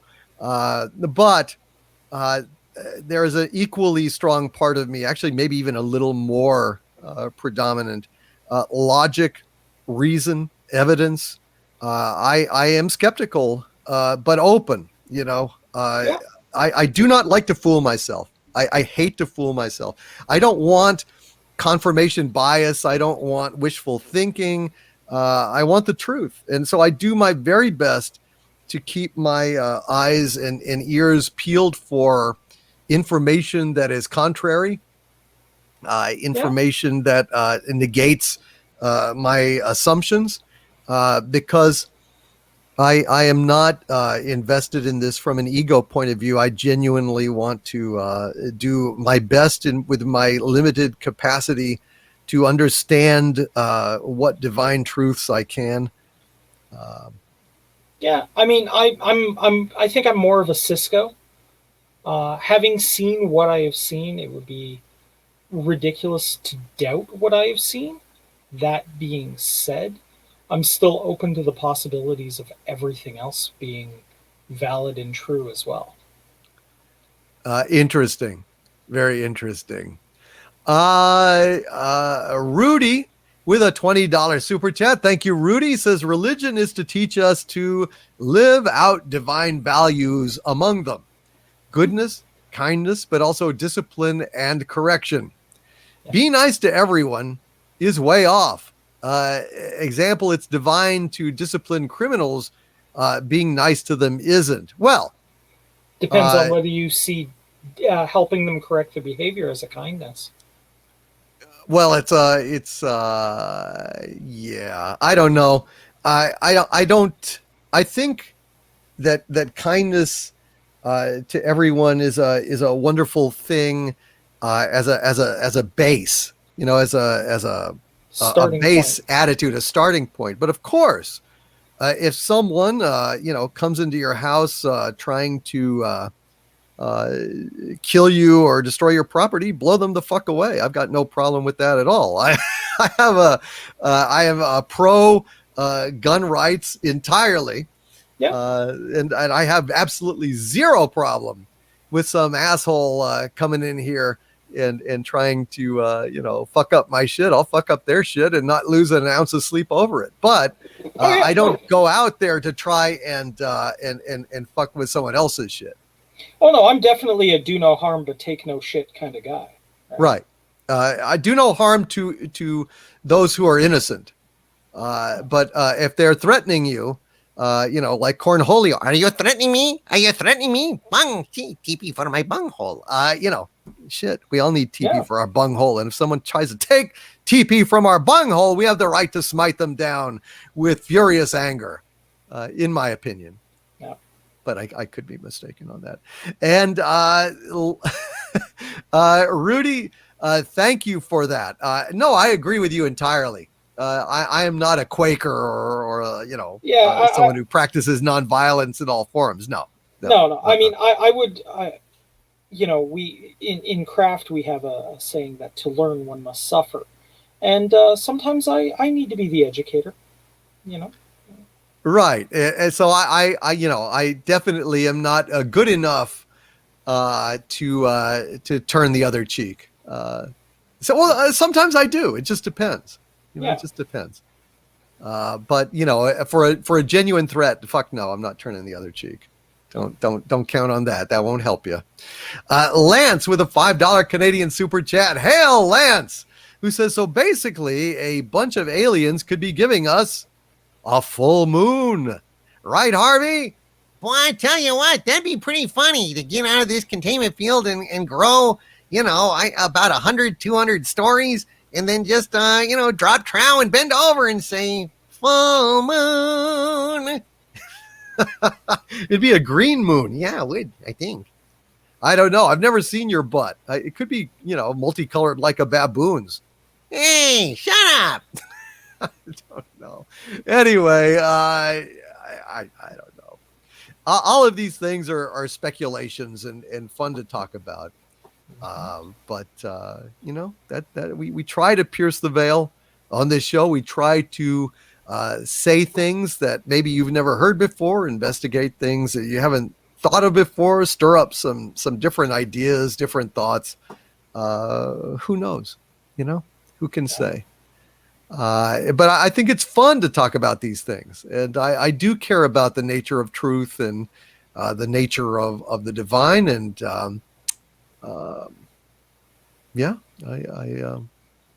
I'm fascinated by these things, and I know you are too, Coraon, Witch in Residence. Absolutely. And I hope that you've had a good time here tonight. Oh, I've had a blast. This is the best chat. I think we had a good crew in here tonight. I think, as per usual, your people have shown to be the best chat in YouTube, And the best wrenches, by the way. Absolutely. Oh yeah, and I mean, listen, anywhere that has your wrench team is going to be in a solid space here. They are absolutely fantastic, and I love them. I love them all, without a doubt. I love every single one of them. They're great. And I just want to thank you, Wrenches, for all the wonderful things that you have done tonight, and for taking care of us and ejecting the damn trolls, protecting us and letting us have a good time without any BS out there. Wrenches are fantastic. Love you guys, and thank you for all you've done, and thank all of you for listening. And we have hit 1,000 likes, Coraon, Witch in Residence. Hey, tonight. all right, We've done it! Yay! Yay! And Narada Naxa Manbear says, "Please, Lord, if I'm abducted, don't let it be the Greys." Oh, I hope not. I hope that you will be abducted by the same aliens that abducted Antonio Villas Boas. I think it was in Argentina in the 60s. Villas Boas, ladies and gentlemen. Just to give you a breakdown of the basics of that real quick. He got picked up by a UFO, and they indicated that he should strip naked, and he did. And then in came this gorgeous blonde, like not even blonde, like basically white hair, just gorgeous woman. And they put like this liquid on him that basically was like an aphrodisiac and Viagra all poured into one. And this guy, instead of getting probed, he did some probing of his own. Walk it down, Tita, walk it down, Tita, walk it down. Can I make appointments with these aliens? I don't think so. Instead of signaling them with a laser, you have to flash the sky and hope that the space chick will come down. But this is out of the UFO literature. Yeah. And they went ahead and I guess we're creating hybrids or something. And she afterwards it was done. She held her belly and pointed up to the stars and smiled at him and then left. And then they were like, okay, put on your shit and get out. And they dropped him. They dropped him out there. This is what it said. So there you go. It's better than being probed by the Greys. I'm just saying. So yeah, but that being said, if you're ever concerned about that, metal underwear. Just the thought. Metal underwear. Are you talking about like a chastity jockstrap or something? I'm thinking more like some sort of chain mail for the hindquarters, or Well, but what lock could you come up with that these advanced aliens from another galaxy wouldn't be able to pick? Probably like a sleazy one with a little mustache. You see, The boss says, I'm supposed to pick your lock, so bend over, okay? I got to go ahead and pick your lock because, we got to make the whoopee now. You understand? That's why you're on board. Yeah, I mean, I don't know what they would learn from anal probing other than like 1 in 10 humans actually enjoys it or something. They did that on Kids in the Hall. Yeah, it was like one of them made a happy face, and they were like, "Yeah, get him out of here." I don't know. Anyway, it's funny. David Newcomb says the whole round Earth hoax is a conspiracy designed to maximize profits for the Columbus Day card lobby. There's a Columbus Day card lobby. I don't think I've ever gotten or given a Columbus Day greeting card. Yeah, I mean, the only other thing I will say about flat Earth is just I would like somebody to explain to me the sheer number of people that would have to be involved in that conspiracy to pull it off. Why would they? Well, and just you're telling me that one of them wouldn't blab by now? Yeah, I mean, come on. So we don't even so I mean, you have to say we never went into space. Satellites are bullshit because they wouldn't work on a flat Earth. I mean, how the you know, Mm-hmm. we never went to the moon. We never orbited the Earth. The space station that shows the curvature of the Earth and shows it rotating as it goes. It's Yeah, like bullshit. Come on. Oh my God. like the sheer army of people that would have to be involved in that conspiracy. Oh, it's just terrible. It's pathetic, dude. It's just pathetic. And Lance with another $5 Canadian super chat. Thank you so much, Lance. Says, let's sure hope the alien lass doesn't come back at some point looking for child support. Can you imagine the exchange rate? And the interest involved, since this was in the 60s, right? And then he'd be like, the alien would be like, And then Murray, he boarded my spaceship and he impregnated me. well, Antonio, we have gone ahead and run the DNA test. And Antonio Villaboas, you are the father. Hell no, Murray. Hell no. Hell no. It would be the best, highest rated episode of Murray, as they call him. Always the guests are always like, hell nah, Murray. Hell nah. They can't say Maury. It's hard to say Maury. But none of the guests ever can. Hell no, Murray. They just call him Murray. And he doesn't correct him on his own show. He's like, fuck, I lost that battle years ago. Oh, man. I just think it's funny. Especially when we all know that it's really Harvey that's the father. I am not the father. I'm not paying any of my wampum in child support. Screw you. You're a vicious liar. You're a treacherous, evil man trying to saddle me with a whole bunch of spawn that I had nothing to do with. I never saw that chick. And Cindy, shut up. Who's Cindy? I've said too much. I gotta go. He's gone. We've just lost Harvey. Well, it's I time don't for know. us to go anyway, right? So Yeah, I know. It's just like I have so much fun. And it's already like 11. I got to get up. And so I've already lost my little buffer, but that's all right. That's all right. It's just like it takes me a while to get to sleep. So it's not like that easy, but fuck it. I've had fun. I'm having fun. Mercenary X21 says with a $5 super chat, hail Mercenary X21. Of course, there's no flatter. You can't have a hollow earth if it's flat. It's a poison pill by the state. That's right. yeah, there you go. All the flat earthers are trying to ruin belief in Doomcock. It's like, how can Doomcock live at the center of the earth if the earth is flat? I guess it would be I guess I could, but the ceiling would be really, really low. Yeah. I mean, I could only like walk around all hunched over like a Oompa Loompa with a hernia. Yeah, wouldn't be good. Wouldn't be good. Oompa loompa. Oh, my crotch hurts. It would just be. Although a mountain stronghold, is something to consider for the future, my lord. Yes. Well, if the earth was flat, then I'd probably be in the mountain. I mean, shit. How thick do these flat earthers say the earth is? I don't know. There's so many like holes in this theory. It's just so dumb. The fact that they cling to it is almost Pyrrhic, and it's almost Don Quixotean in a way. Like, by God, they will not respond to reason. They just, by God, put their head down and charge at the windmill and say it's a giant. And you got to admire that kind of stupid tenacity to some extent. But yeah. Come on. Shiny Side Up says the earth can be flat and thick. That sounds wrong. Although it does sound like my ex. Oh dear. Oh, you've got an ex? A few. Dear. Oh. All my exes live in Texas. Well, if they're all down there, then you're in way more trouble than I am. I'll say that. I don't associate with any of you. I've never met any of your exes. Thank goodness. At least not that I know of. I don't know.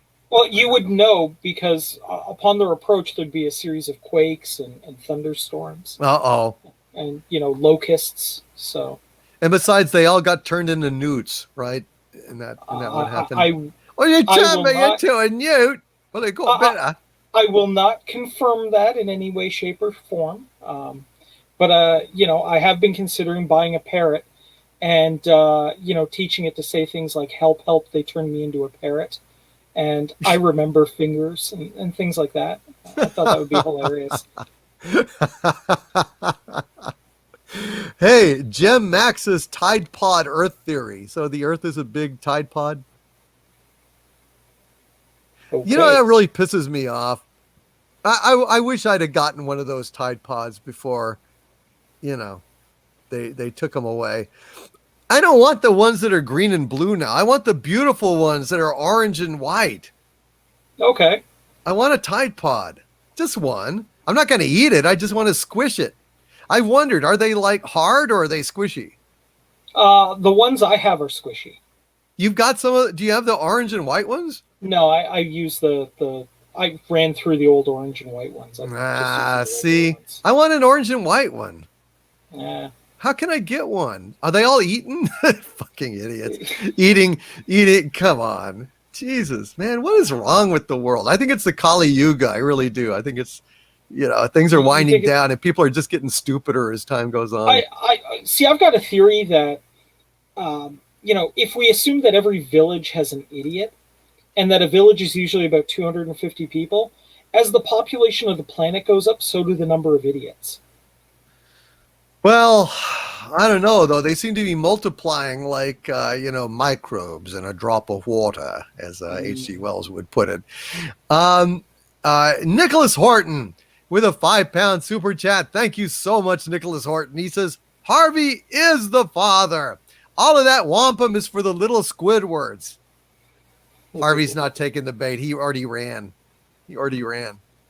And by the way, next week, folks, we are going to have Eric Sullivan on the show.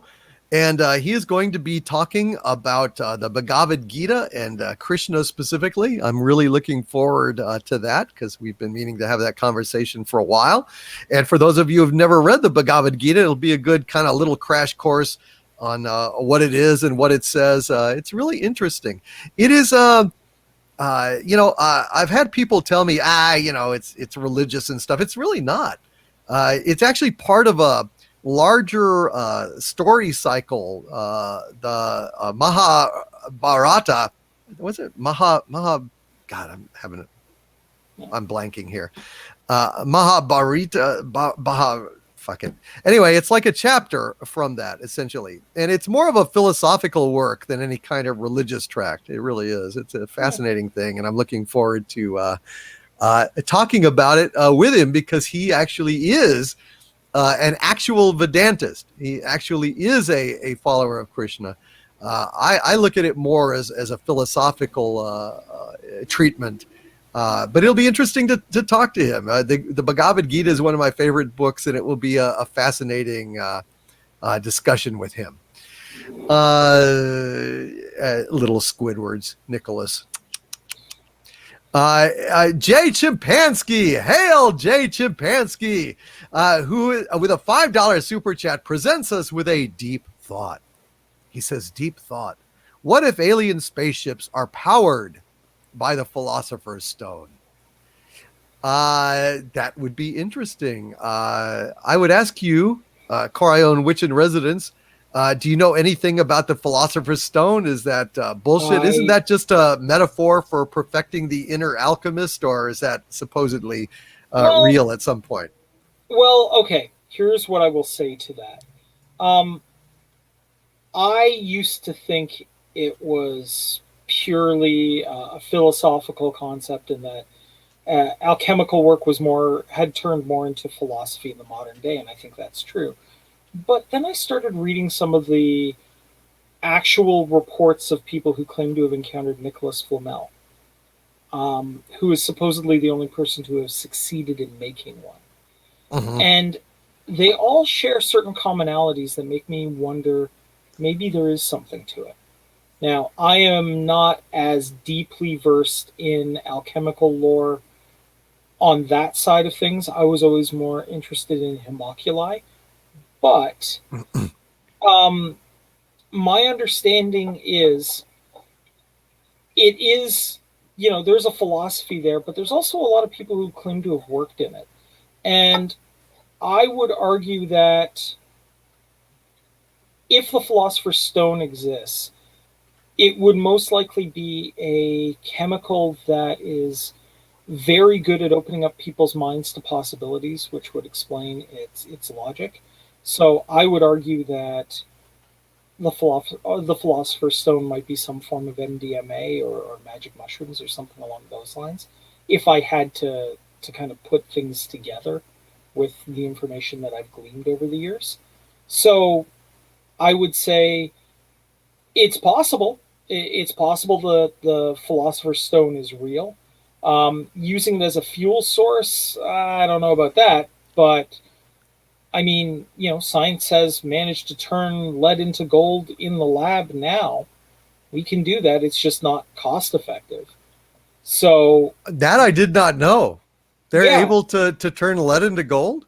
Yep. It's just extremely expensive to do, and you get very small output from it. So it's not worth it. But they can do it now. So the capabilities listed there are, sort of possible. And the stories about Nicholas Flamel seem to have some ring of truth to it. So I would definitely encourage anybody who is interested in it to read about Nicholas Flamel and his, and the encounters people have claimed to have had with him over the years, because it's fascinating stuff. I just, I just get this idea in my head of these aliens like making this Philosopher's Stone and dragging it over to the drive, and the music's going dun dun dun dun dun dun dun dun dun dun dun. They put the Philosopher's Stone in, and that like lights the fuse that like tips the ball that like frees the mouse to run along the track and tip the stick that knocks the dominoes down, and suddenly light speed. It'd just be a Rube Goldberg propulsion drive.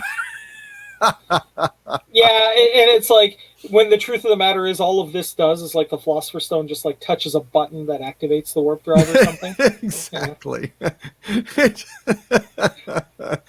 Well, I like it. Yep. It's funny. Anyway, Jay Chimpansky, he says, I just made that up. Well, I know, but it was interesting about the Philosopher's Stone. I didn't think it actually propelled alien spaceships. Well, you never fucking know, man. I mean, the word is weird. And a Can Lord in the chat is saying some very interesting things about Zoroastrianism and how it evolved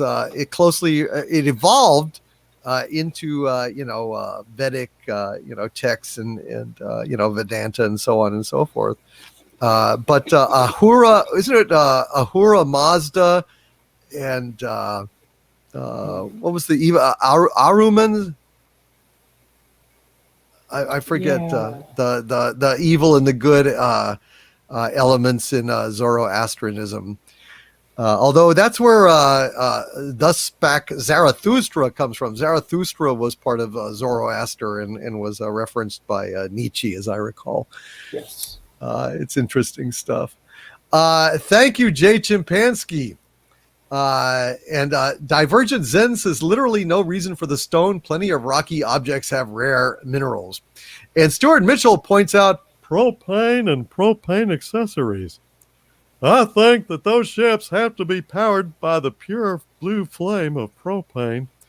And, there have been strange lights in the sky over Strickland propane, and we've lost some propane accessories.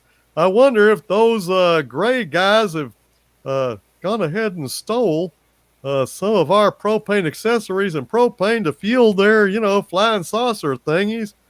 I'd like to think that if they had any money, they'd actually go ahead and pay for them, or at least leave a note.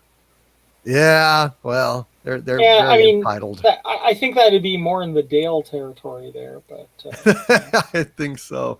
And your Muslim uncle with a $1.99 super chat. Thank you. Your Muslim uncle says Zoroastrians are mentioned in the Quran as monotheists. Interesting. Your Muslim uncle. Very interesting. I am not up on the Quran as much as I ought to be.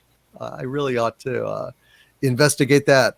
And Akan Lord says the actual word ahura is a cognate of asura, which is interesting, but it might actually also be related to the word Asir. I'd reckon the Vedic Hindu version is likely older, though.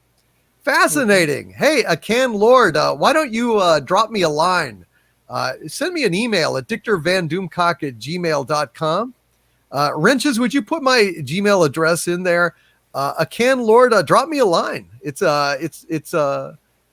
interesting to meet someone as versed in Zoroastrianism as you are. I'd be very interested to hear more. Maybe get you on the show at some point. Thank you, Akan Lord, for stepping forward and letting me know that you're an expert on this stuff, or at least you know a lot. You know, a hell of a lot more than I do. That's for sure. And hail your Muslim uncle. Thank you for being here tonight. Well, Coraon, Witch in Residence. Is there anything here that you would like to plug or? Well, I am Coraon, your Witch in Residence. I'm available on Twitter at Coraon.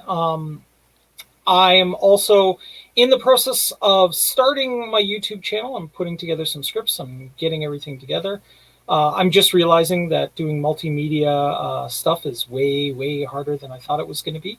So, I am working on it, though, and hopefully by the end of the year, I will have a channel for you guys to come check out. That would be very cool. Of course, I will shout it out when it gets put on there. And people are talking about the Bhagavad Gita. They're confusing the Bhagavad Gita with Inagata Davida. Michael Latorre says, so we need to read Inagata Davida for the next show.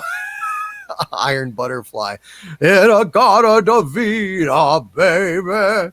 Don't you know that I love you?